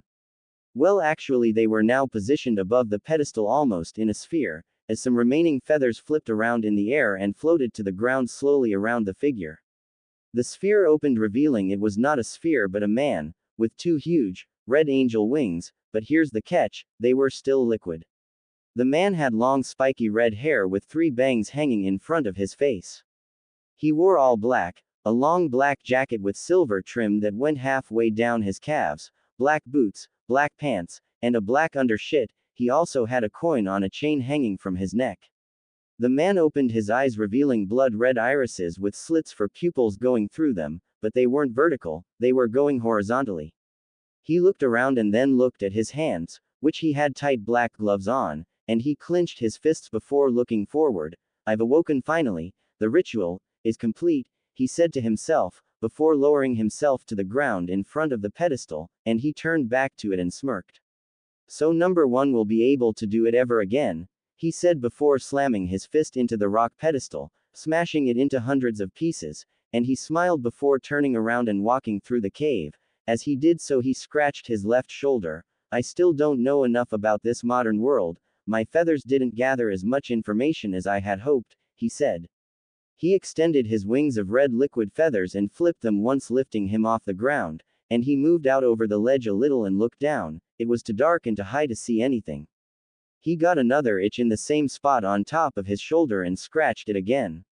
Well, I wonder how much of my powers diminished over these last 10-15 years of hibernation, he said before, swiping his right arm behind him without looking, and a mountain top to his 5 o'clock, looked like someone slashed a horizontal line through it with a sword, and it slid off of the top a little before it shined with red energy and electricity before being disintegrated. The man looked at his hand. Yep. I'm weak, he said. He stopped flapping his wings and let himself plummet down to the bottom of the mountain, the cold air smashing against him, and as he fell he took a deep breath and exhaled. Ah, it's good to be awake again, he said. I've forgotten what the sensations of life feel like. As he fell from the sky and approached the bottom, he flapped his wings one more time, slowing himself inches above the ground, and he landed, being forced into a crouch. He stretched his wings out in front of himself and looked them over. Seems I have to relearn how to use these. That landing wasn't so great, he said before folding his wings behind his back and walking forward through the brush. I need to get my energy and power back, and there's only one way to do that, he said. Then he saw a few lights in the distance through the brush, and he walked towards them. Eventually he got behind a tree and looked to see a merchant's caravan camped out for the night, on a path, with 4 rain ninja awake and on guard of it. The man grinned evilly, revealing 4 fang-like teeth on the sides of his jaw, 2 on the top and bottom. How convenient. God must have forsaken the world in the time I slept. Hehehehe. He chuckled silently to himself before stepping away from the tree, and his wings broke from their wing shape and the red liquid pulled back into 2 vertical slits on his shoulder blades, and he stepped forward through the brush with his hands in his jacket pockets. The 4 rain ninja on guard shot to their feet as he came from the brush and walked towards the caravan. The ninja ran to intercept. Hey you, state your business here or die, one of the ninjas said. The man smiled and kept walking forward. The 4 rain shinobi surrounded him, drawing their kunai, and he frowned. What? A guy can't pass through the road, he said. Regardless, get lost or you're gonna die, a female ninja said. I'll give you until the count of 3 to step out of my way, or you are the ones that are going to die, the man said nonchalantly with a smile. The rain ninja scoffed and readied himself. You dare threaten me? He said, before swiping his kunai at the man, who grinned and jabbed his hand through his chest and out his back, holding his still beating heart. The shinobi stopped halfway through his attack. The rain ninja stopped and looked down at the man's arm before the man crushed his heart like a tomato, and he pulled his arm out, letting the ninja fall dead on the ground. Why, you bastard, the female ninja said, pulling out an umbrella on her back, and she opened it and got ready to throw it into the air, but just then the man's left wing blasted out and took shape, and in doing so impaling her through the body. She dropped her umbrella and hacked up blood. WW, what the hell? Another rain ninja said. AW wing of, B blood. He stammered, backing away. The female ninja started to wither to skin and bones, and the wing seemed like it was pumping something out of her. Ah, hehehe, blood, the source of power and life, the man said before pulling his wind free from the withered and dead kunoichi, who dropped to the ground. The other 2 remaining rain ninja turned around and screamed as they ran away. The man whipped his head to them. Oh no no no no no, there is no picking a fight with the blood angel and running away, he said before holding out his fist towards them and whipping open his fingers, and in doing so both men's arms and legs were severed from their bodies, blood flying out as they screamed in agony. Then before the men could hit the ground, the black-garbed man quickly clinched his fist and the men's bodies were sliced to dozens of pieces. People ran out of their tents and from the wagons of the caravan and saw the rain ninja hired to protect them, dead and slaughtered. Oh my god, a woman screamed, he killed them. Nigeto, 1. Everyone screamed and started scrambling. The man grinned evilly. Yes, that's right, my presence creates fear, that fear creates chaos and panic, and in chaos I thrive, he said evilly before flapping his wings and launching himself out at one of the merchants from behind, and grabbing high head, slamming him to the ground, and the man screamed as he started to twitch and wither like the kunoichi. The merchant ceased his movement and twitching. The black-garbed murderer rose up before dashing at his next victim. Naruto was awoken when Sakura shook him, and he turned to see her out of bed on her knees. Come on, time to get up, she said. Oh okay. Naruto yawned, sitting up. Where's Ino? She's already taking a bath. Breakfast is almost ready, so get up, Sakura said. What time is it? Naruto asked as he stood up. Almost 7:10 in the morning, Sakura said as they exited the room. They entered the hall and Sakura leaned over and kissed him on the lips. Tamari was sitting at the table in the living room drinking some tea while Hinata was cooking breakfast, humming happily to herself. She enjoyed cooking, and now that she had a possible husband and wives to do it for, she enjoyed even more. Sakura and Naruto walked into the living room and sat down on the couch. Good morning, ladies, Naruto greeted. Morning, Tamari greeted, and Hinata blushed slightly. Good morning, did you two sleep well? She asked. Like a log, Sakura chuckled. Yeah, same here, Naruto lied. He didn't want to worry them about anything, he didn't even think too much of it himself, he didn't even fully understand the Shintengen anyways. So Naruto, did you have a threesome last night? Tamari asked with a smirk. Naruto and Sakura blushed, and no, they stuttered in unison. I wish we had a threesome, They heard, and Ino walked into the living room dressed and clean, plopping down on the couch on the other side of Naruto. Why you do? Naruto and Sakura asked. While you guys are stuttering at the same time, that's great, Ino chuckled, and I don't know, maybe I'm serious, maybe not. Tease. Naruto said. I know. Ino grinned. So Naruto, what do you want to do today? Temari asked. I don't know, whatever you're up for I guess, Naruto shrugged. Don't give her that much leeway, Sakura said. Temari grinned. Afraid I'll him before you? She asked. Sakura narrowed her eyes at Temari. Okay, breakfast is ready, Hinata announced, carrying out a platter of food which she put on the table. Back with the merchant caravan, the red-haired man held a merchant up by his face while he kicked and flailed to get free, gripping the mont's arm, as he withered more and more.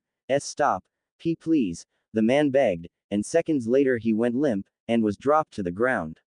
Around the entire caravan, lay a slough of dead bodies, women, men, children, and blood panted the sides of the wagons. The horses ran off and only one man remained.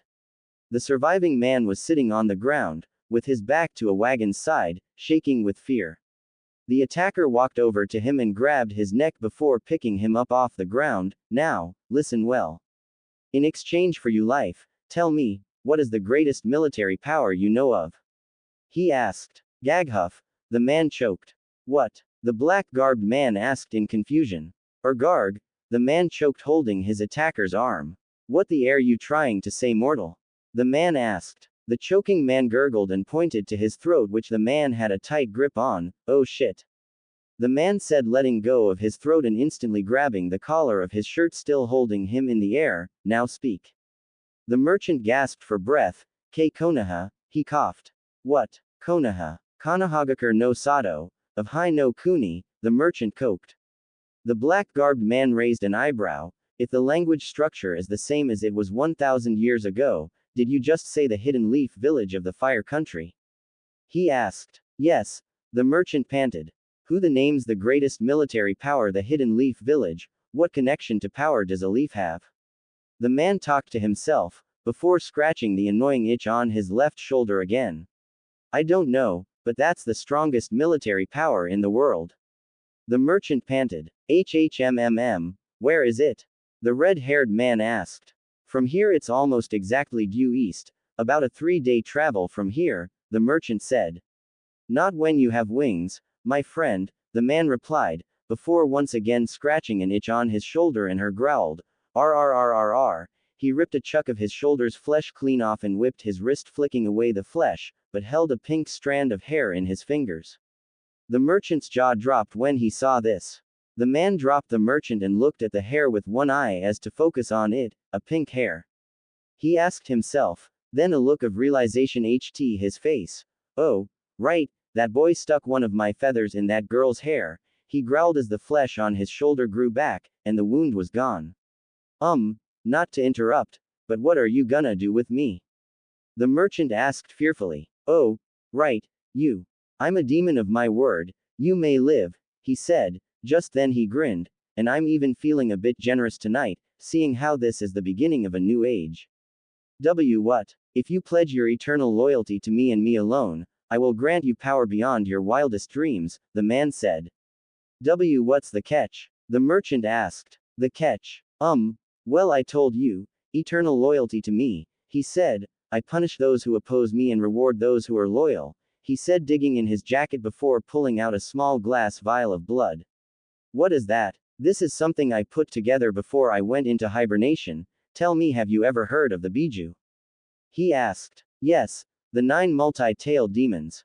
Well, you see, I had the privilege of witnessing their battle 1,000 years ago. And of course there was much bloodshed between each other, and I collected that blood, and mixed it with other demons' blood, which by the way, was much easier back when demons were still walking in this world, he explained. In it lied the blood of all the Biju, mixed with 3 different demons' blood. You drink this and you'll obtain the powers of a demon. I'm not sure I trust you. Trust me or not, if you don't drink it I'll just kill you here and now, but I'm offering you power and a high place in the army I will soon rule, the man said. Deal, the merchant said. The black-garbed mont's hand lit up with red chakra and consumed the vial, before fading, and he popped the lid off the top with his thumb. Now before we start, what is your name? Zuriko, the merchant said. Not too befitting of a demon, your new name will be Narunia, he instructed, the name of the demon in which I got most of that blood from, a strong demon at that. I'm honored, Zuriko said. Now drink. Zuriko grabbed the vial and downed it, then looked at the man. So what now? I don't feel any stronger. The red-haired murderer started chuckling as he turned to walk away. Just then Zuriko's veins all bulged throughout his body and he dropped to his knees. Ah! He screamed as his eyes went blood red, and red chakra emitted from, and blasted out a strong pressure wave, knocking over the wagons. Hey hey hey hey hey hey hey hey hey hey hey ha ha ha. The man laughed as he walked away, and now it all begins. Tsunade sat in her office drumming her fingers on the desk. For once she had all her paperwork done, she was desperate for something to take her mind off the feathers, so she basically outworked her work. Great. Tsunade grumbled. Just then the door cracked open and Shizune peeked her head in. Tsunade-sama. Suna replied. She said, stepping into the room. Really? What did they say? Did they find anything? She asked. Yes. Here. Shizune said, handing Tsunade a scroll that a bird could carry, and she opened it, and on T was a seal, and she placed her finger in it. Kai. She said, and in a poof of smoke appeared a book, wrapped in brown cloth, and 2 strings. Tsunade untied the vertical string, then the horizontal string, and pulled the cover off of the book, revealing an old hardback book, that was brown, with black and red trim around it. Its cover had illustration of a skeleton with red angel wings, rising from what looked like a hole to hell with fire shooting from it. What the hell? Tsunade said. Unfortunately the feather is gone. The bird may have dropped it on its way here, Shizune said. Tsunade opened the old book and read the first line. From the darkest shadow, from the crimson rivers, from the soul of the demons, rises the angel of blood, she recited. What's that supposed to mean? Shizune asked. I don't know yet, Tsunade said before reading more.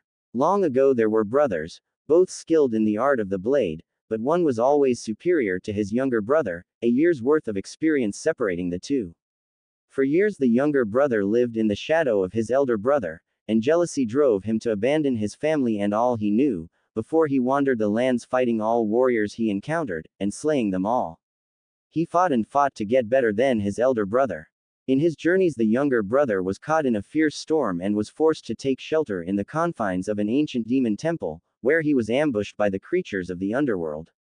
For hours he fought demon after demon, slaying them one after another, and after a long bloody battle the warrior collapsed in the center of the temple, exhausted and beaten nearly to death. 2 huge gashes in his back, wounds scattered across his body, blood pouring to the floor beneath him. Accepting he would not survive, the warrior lay on his back awaiting his end, dreading how he would never slay his brother, when the blood of the demons he defeated seeped into the seals on the floor, mixing with his own blood in the center. The seals released a small flash of light, and then lightning was drawn to the temple, striking it, and the electricity was pulled into the seals and blood. Soon the warrior was engulfed in light and pain as the blood of the demons and electricity surrounding him forced its way into his body through his open wounds. Angel wings of pure blood sprouted from the gashes on his back, and with this the warrior was no longer just a human, but demon. This sound more like a story than a document, Shizune said. True, Tsunade said, then noticing a note that was on the scroll, she picked up the paper and it read, "We apologize if this isn't what you are looking for, but it is the closest thing to red feathers we found, but it's only based off of a legend. Hopefully it helps somehow. We'll be in touch should something else come up, Gara." Shizune, no one is to disturb me. I'm going to read this entire book if I have to, Tsunade said. Yes ma'am, Shizune said, exiting the room, and Tsunade continued reading. Okay.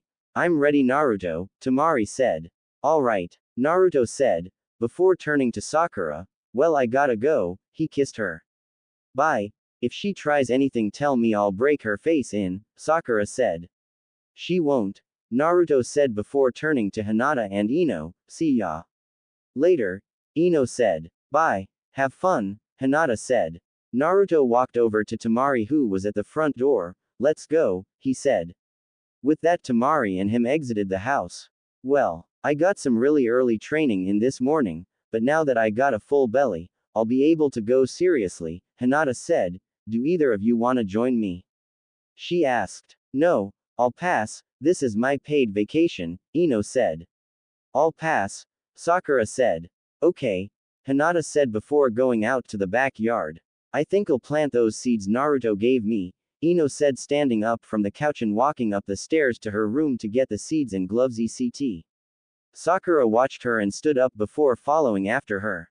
Yuri content. Skip to end if desired. Sakura went upstairs to Ino's room and went in, where the blonde girl was looking for her gloves. Ino. Sakura said. What is it? Ino asked as she reached up to the shelf in her closet and pulled out her gloves. Aha, she said. Well, I've actually been thinking about this a lot. Sakura said. Well, what is it? Ino asked again. Well, tell me if you really want to be with Naruto or not, Sakura asked.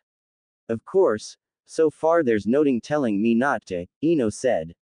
Good, then that more than likely means you'll be marrying him too, which means, you're marrying me, and maybe even Tamari and Hinata. So we are going to have to love each other, Sakura gulped blushing. Where exactly are you going with this Sakura?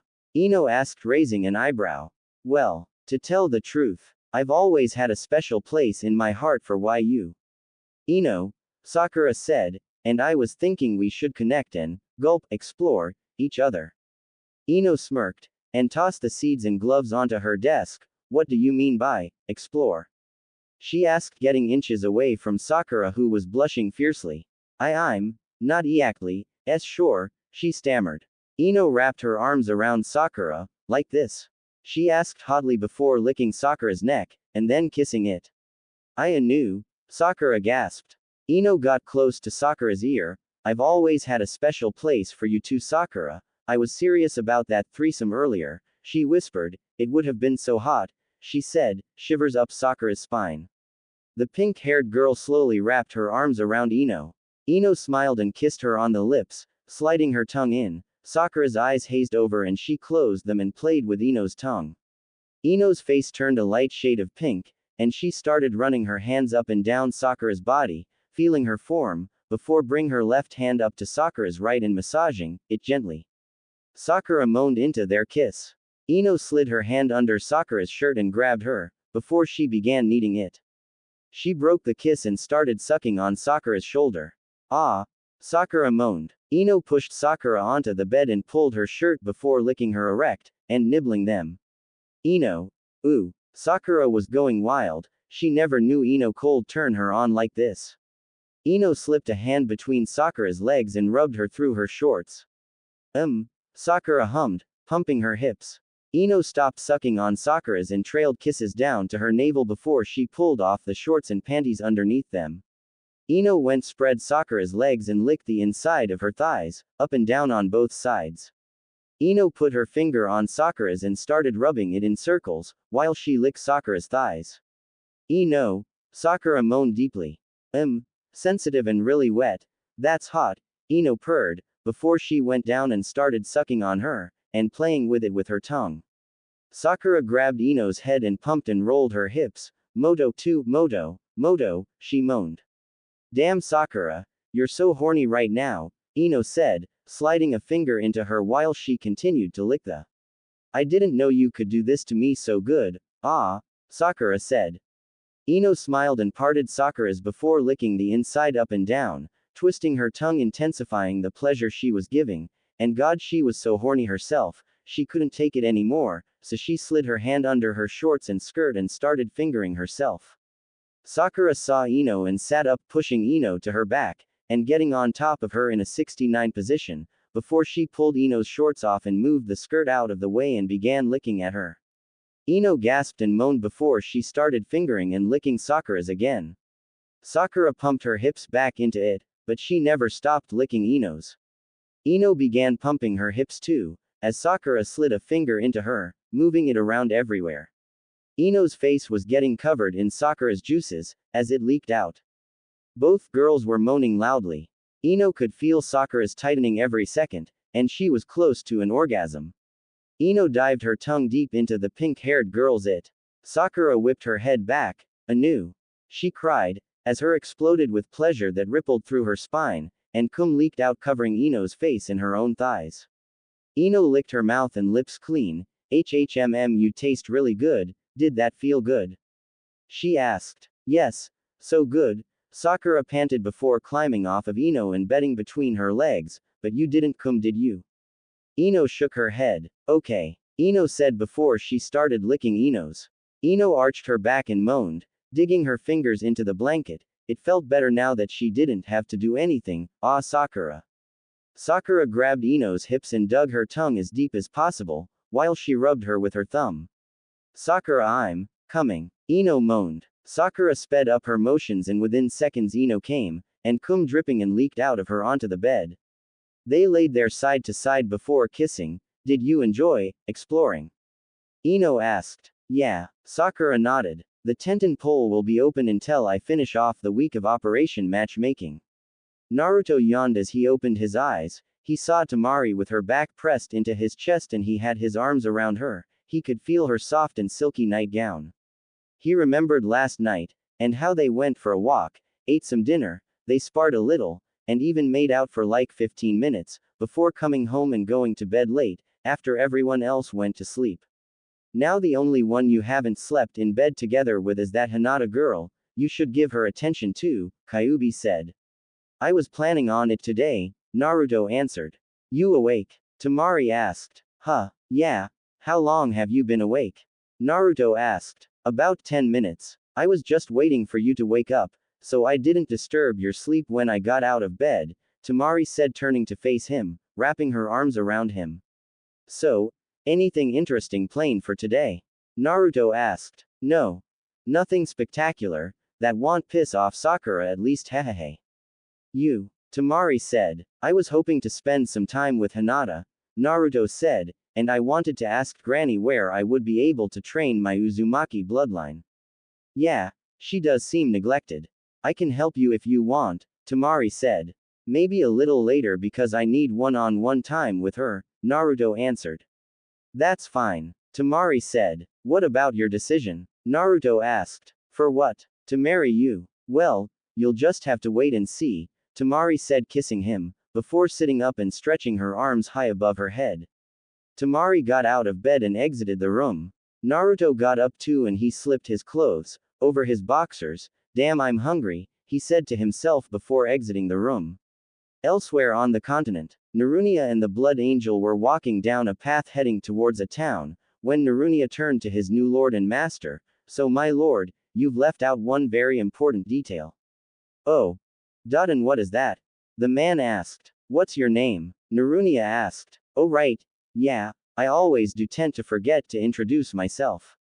The Blood Angel said as he retracted his blood wings back into the slits on his back, and he began twiddling with the coin he had on a chain around his neck. My name, the name given to me at birth, by the very mother I slaughtered with my own 2 hands is Daemon. Note, Daemon is pronounced Dai Jin Mon. Oh, why did you retract your wings? Aren't you going into the town to kill more people and absorb more blood? You said you needed more power to create your empire, Narunia said. PFF global domination can wait.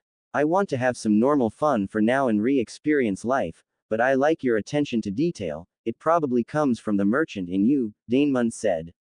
So what are you going to do? Narunia asked. Indulge in the finest beverages and delights of life, Daemon said almost philosophically. In other words, you're going to get drunk? Narunia asked, raising an eyebrow. But of course, is there a problem with that? Daemon said as they entered the town. No, I just kind of figured drinking was beneath someone of your caliber. Ha, I'll never be above a quick drink and some harems for the night, Daemon waved it off. You seriously seem like a different person when you're not slaughtering people. Narunia said. I may be some sick human, demon crossbreed, deformity of nature, but I'm still person, Daemon said with shrug. Now, no more questions, he said as they stop in front of a man. You. Where is the closest brothel? Daemon demanded. The closest pub is down the road and to your right, the man said. Good. Daemon said, and him and his loyal minion, for lack of a better word, headed to the pub and entered it. They walked up to the bar and Daemon took a seat and turned to Narunia. Well, are you going to sit? Or do I have to break your legs? He asked. Do you even have money? Narunia asked. Money?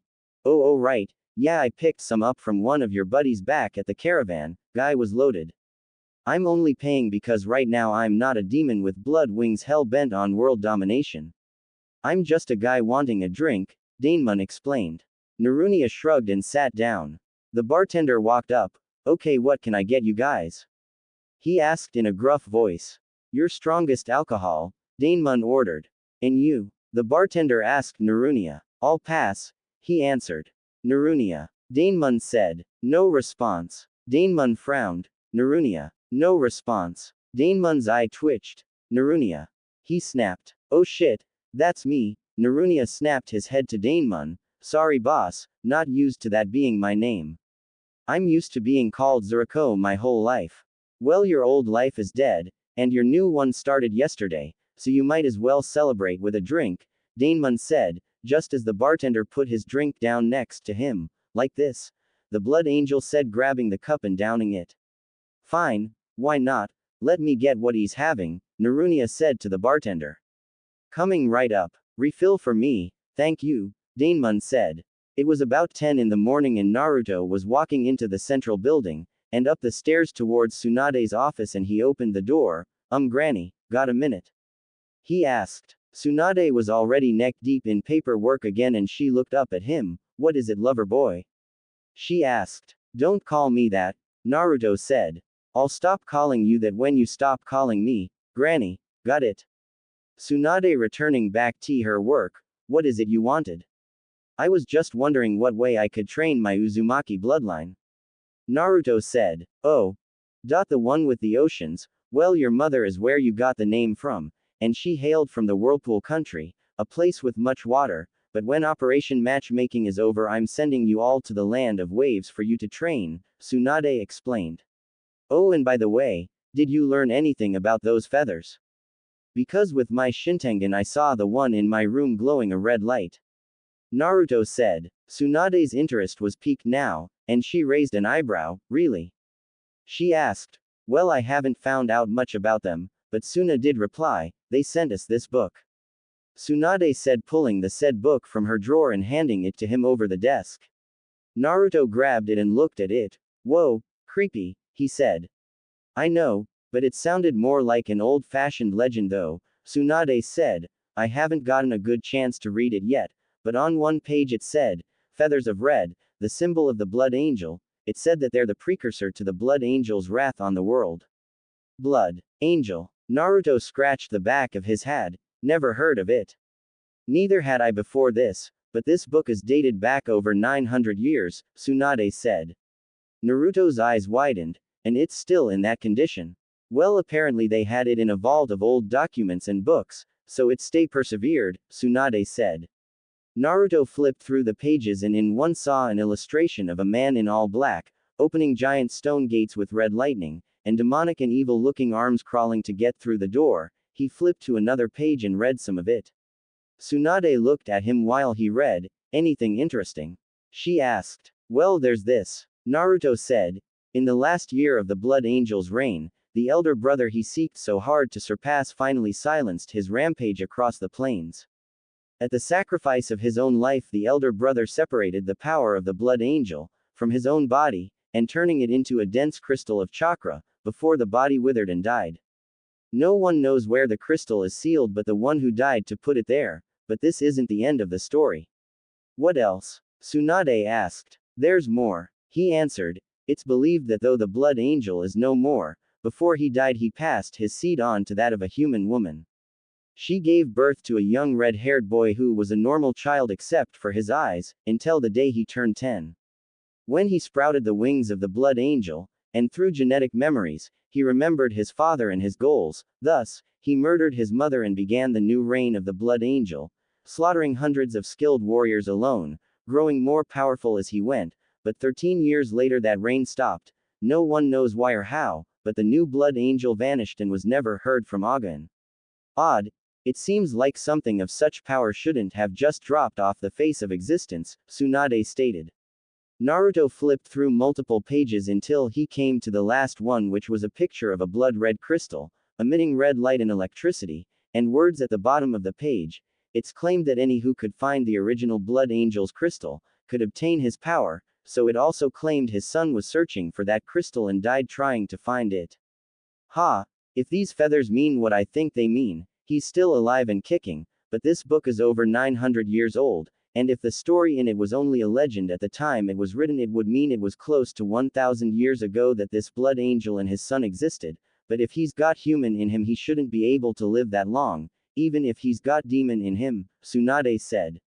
I don't know what's going on about these feathers and Blood Angel business, but I have to go now. I need to spend time with Hinata today, Naruto said, closing the book and putting it on the table. Okay. Then go. Feel free to come by to read the book any time, Tsunade said. I probably will, Naruto said, exiting the office. Naruto walked to his home and went inside, kicking his shoes off. I'm back, he called OU, as he walked into the living, where he saw all the girls and Tenten now.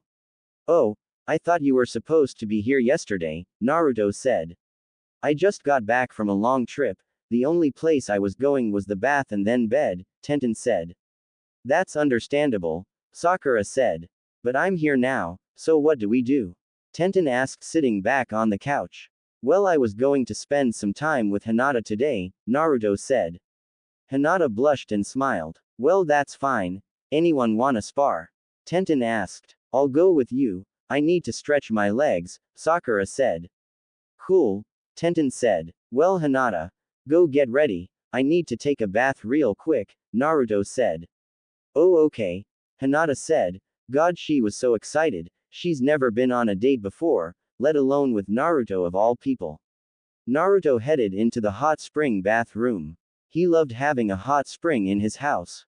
After a few minutes of the girls conversing with each other, a knock come at the door. I'll get it, Hinata said, getting in. She walked into the foyer and up to the door and opened it, only to see her father standing there. Father. What are you doing here? I've been asking the same thing about you since the Hokage decided to set up this disgusting farce of a relationship for that damn demon boy. I'm here to take you home, Hiashi said.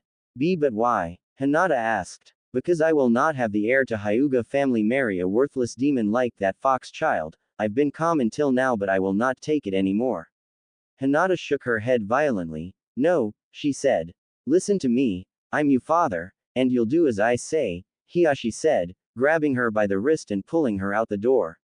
Hinata pulled her arm free. I'm not going, she said.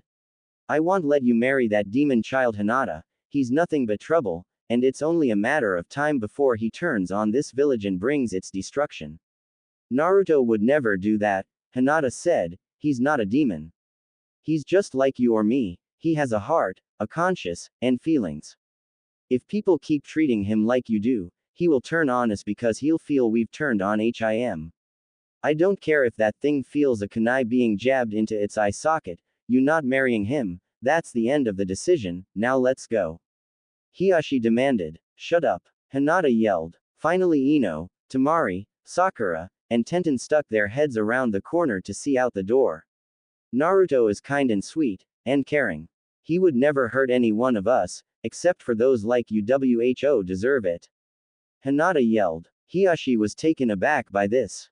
His daughter never yelled, especially not at him. Hinata, I'll count to 3 before I'll force you out of this house, and it's blasphemy, he said. Try it. I'm not going anywhere. Hinata crossed her arms. I love Naruto more than anyone else, and I'm not going to change because you want me to. The is going? Naruto asked as he walked back out into the foyer, with his clothes back on. Bite your tongue, demon, I'll cut it off, Hiashi said. Excuse me, Sakura said, stepping forward. That's it, I can't listen to you threatening and insulting the boy I love. Naruto held his arm out in front of Sakura to stop her. Listen, Hole, I know why you dislike me so much, but why don't you pull your head out of your and move on with your life, Naruto spat. You little punk. I should kill you here and now, Hiashi said viciously. Father, you don't control my life. If I want to stay, I'm staying, Hinata said. Naruto looked at Hinata and it was like she was different person, a totally new heir to her. She did have a strong side after all. I should just rid the world of you now, boy, Hiashi gnarled. If you think you can, Naruto said. Fine, how about this then Onigaki, one, you and me fight, and if you win, Hinata can stay, prove to me your conviction. But if I win you drop to your knees while I slit your throat for these girls to see, Hiashi said. Naruto growled, how dare he bring them into this, threatening them just pissed him off and he turned to Hinata who looked at him. I would but that's not a call for me to make, Naruto said, if Hinata wants to stay I'll fight you. Hinata gulped. She didn't think Naruto stood a chance against her father, but she'd do anything to stay with the boy of her dreams. Well Hinata, I'll do it, I really will and gladly too, if you want to stay, Naruto said. I do want to stay but. No buts, Naruto said stepping outside. Let's take this around back you old geezer, he said to Hiashi and he walked around the side of the house to the back. Sakura, Ino, Tamari, Tenten, and of course Hinata ran around to the back as well. Hiashi didn't even bother to enter his stance, he just stood there with a smirk, you'll never beat me you fox. Never. Underestimate me. I beat your nephew and I'll beat you too, Naruto said. Then go ahead and try. Hiashi smirked. Naruto dashed at his opponent and the girls tensed up with suspense. Daemon and Narunia were still at the pub drinking, each on either their 12th or 13th drink. Wow, I haven't felt this good in a while. I missed feeling this way, Daemon said, he was drunk. I haven't drank this much before in my entire life. Narunia groaned, he dropped his head on the bar with a thud. Woo-ha-ha oh ha ha ha ha ha ha. Daemon laughed. You are so drunk, he laughed, causing himself to fall off the chair with another thud. Mahahaha. Oh this is great, Daemon said standing up.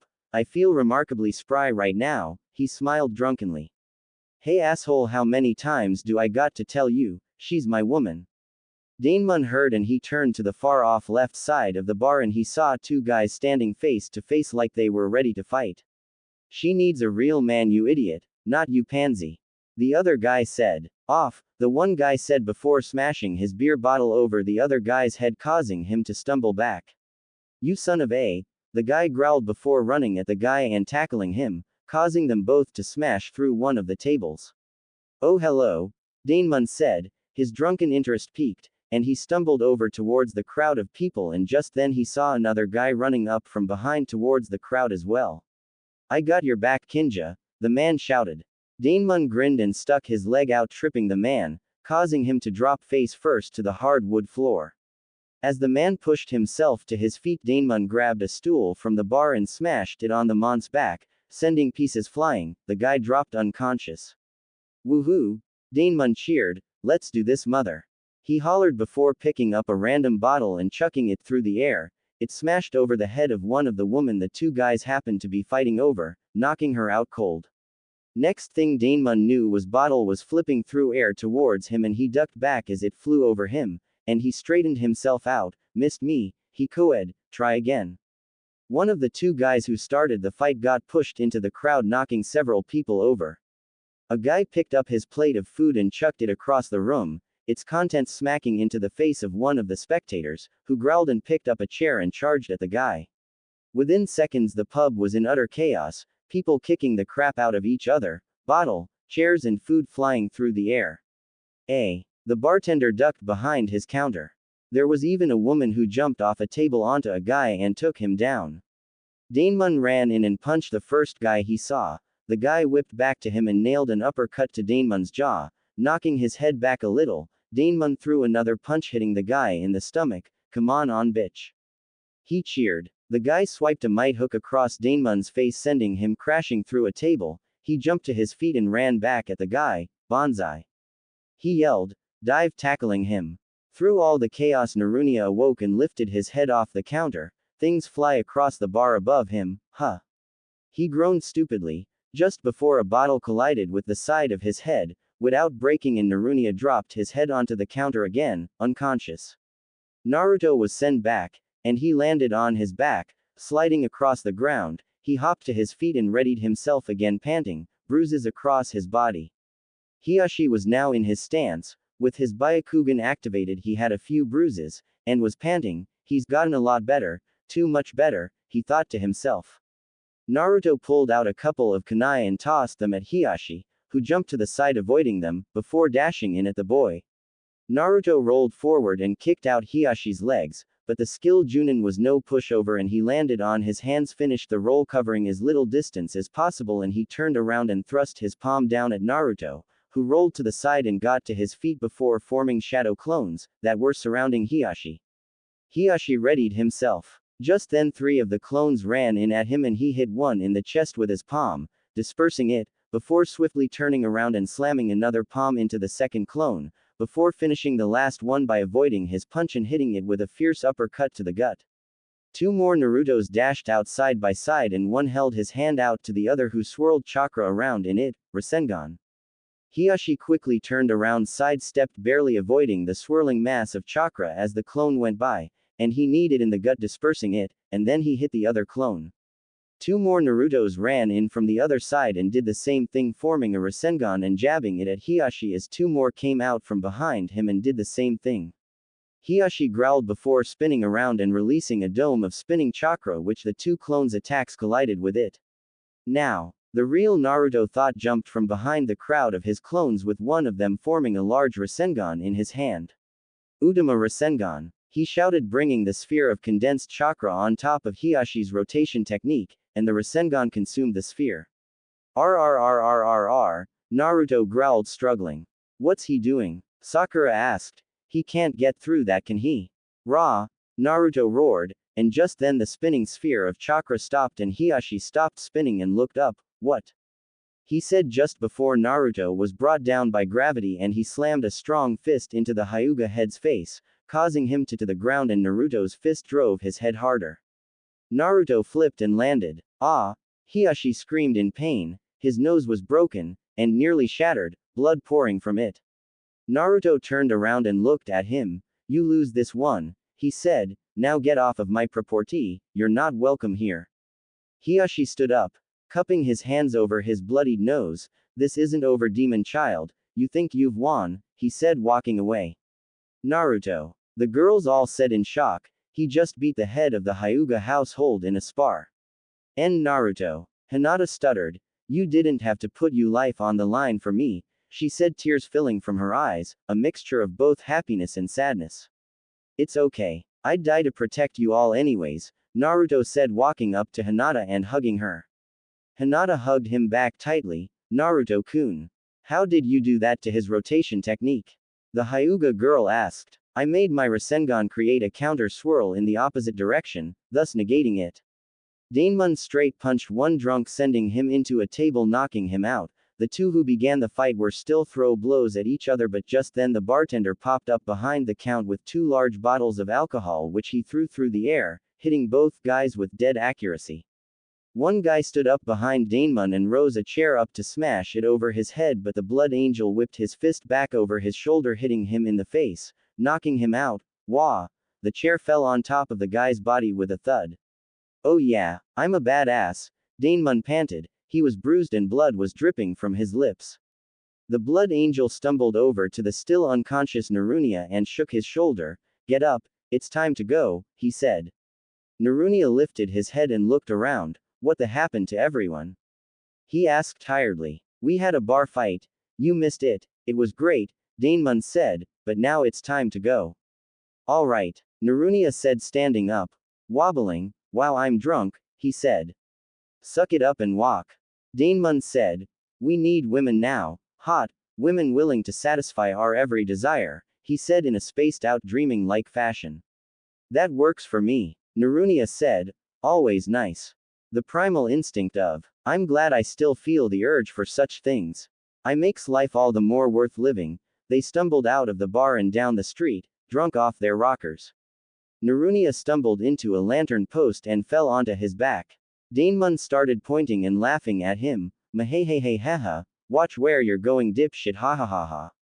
Crap, Narunia said, standing up. They stumbled down the street until Daemon saw the magic words on a sign. Wildest fantasies fulfilled. It was on a building next to large illustration of a near woman. That, my minion, is our next destination. Daemon said, raising a finger. He heard nothing, and he turned to see Narunia puking on the side of the street in trash cash. Meha, mahehe, ha ha ha ha, Woo-ha-ha-ha-ha-ha-ha-ha. Daemon bent over and laughed at his follower's misfortune holding his gut. Hiyashi was sitting in the medical office being treated by a medic nin for his nose injury, when Tsunade walked in the door. You wanted to see me, Hiyashi. Damn, what happened to your nose? Tsunade asked. That stupid demon child you insist marries my daughter. That's what happened. He got a lucky shot in, Hiyashi said. I've stayed quiet about this long enough. Tsunade rolled her eyes and grabbed his nose, her hands lighting up with green chakra, and she snapped her nose back into place. RRGH, Hiyashi yelled in pain. Oh, shut up and take it. Tsunade chuckled. Don't take this so lightly. I refuse to let my daughter marry that scum of the earth. Hiyashi said. You need to think outside of the box, Hiyashi. I'm getting really sick of you. You complain about things too much instead of letting them happen. I'm doing this for the sake of both your clan, and Naruto's 2 clans. If you even held the slightest respect for the 4th, you'll leave Naruto alone, or you'll have to deal with me. Tsunade said before walking out of the room. Hinata and Naruto were walking through the streets holding hands. Naruto-kun. I was wondering, how do you intend on training your Uzumaki bloodline? I was wondering the same thing, and I asked Tsunade earlier today, and she says when Operation Matchmaking is over, she's sending us on a trip to the Land of Waves, where I'll be able to train, he answered. Oh, okay. Hey Naruto, do you mind if we grab some sushi? Hinata asked. Sure. My treat. Naruto grinned. Hinata's heart fluttered at this. Hey Hinata, I hope you're not mad at me for hurting your dad and practically banning him from our home, Naruto said. No. I was just worried he'd beat you, and then I would lose you. I'm glad you won, and I'm glad I stood up to him for once. It's because of you, Naruto-kun, Hinata said. Naruto smiled. You are a strong girl at heart, but you're sweet on the outside. I like that a lot about you, he said before stopping and kissing her on the lips. HHHMMM. Hinata closed her eyes and melted into the kiss. He put a lot of passion behind it and she returned it with all she could muster. After spending the rest of the day together, eating, and talking, getting to know one another better, and sparing for the exercise, Naruto and Hinata returned home after dark. They kicked off their shoes and walked inside where they saw Tenten sleeping on a futon set out for her in the living room. Well, I'm going to go to bed. Do you wanna come with me, Hinata? Naruto asked. Sure. If you want me too, Hinata stuttered. Come on, he said, and they walked into his room and closed the door slightly, leaving it open a little before Naruto pulled off his shirt and pulled the covers open and laid down, scooting over for Hinata to have space. Hinata gulped. She was blushing like mad. Good thing she was in the dark. If me having no shirt makes you uncomfortable, I can put it back on, Naruto suggested. And no. It's not that. I'm just as shy as all, Hinata said, as she slowly pulled her shirt off over her head, and she pulled her pants down. Naruto couldn't make out the fine details, but he could tell she had a body from the moonlight through the window. Hinata crawled into bed next to him and pulled the covers over. Good night, Hinata. Naruto, kissing her on the lips. Good night, Naruto-kun.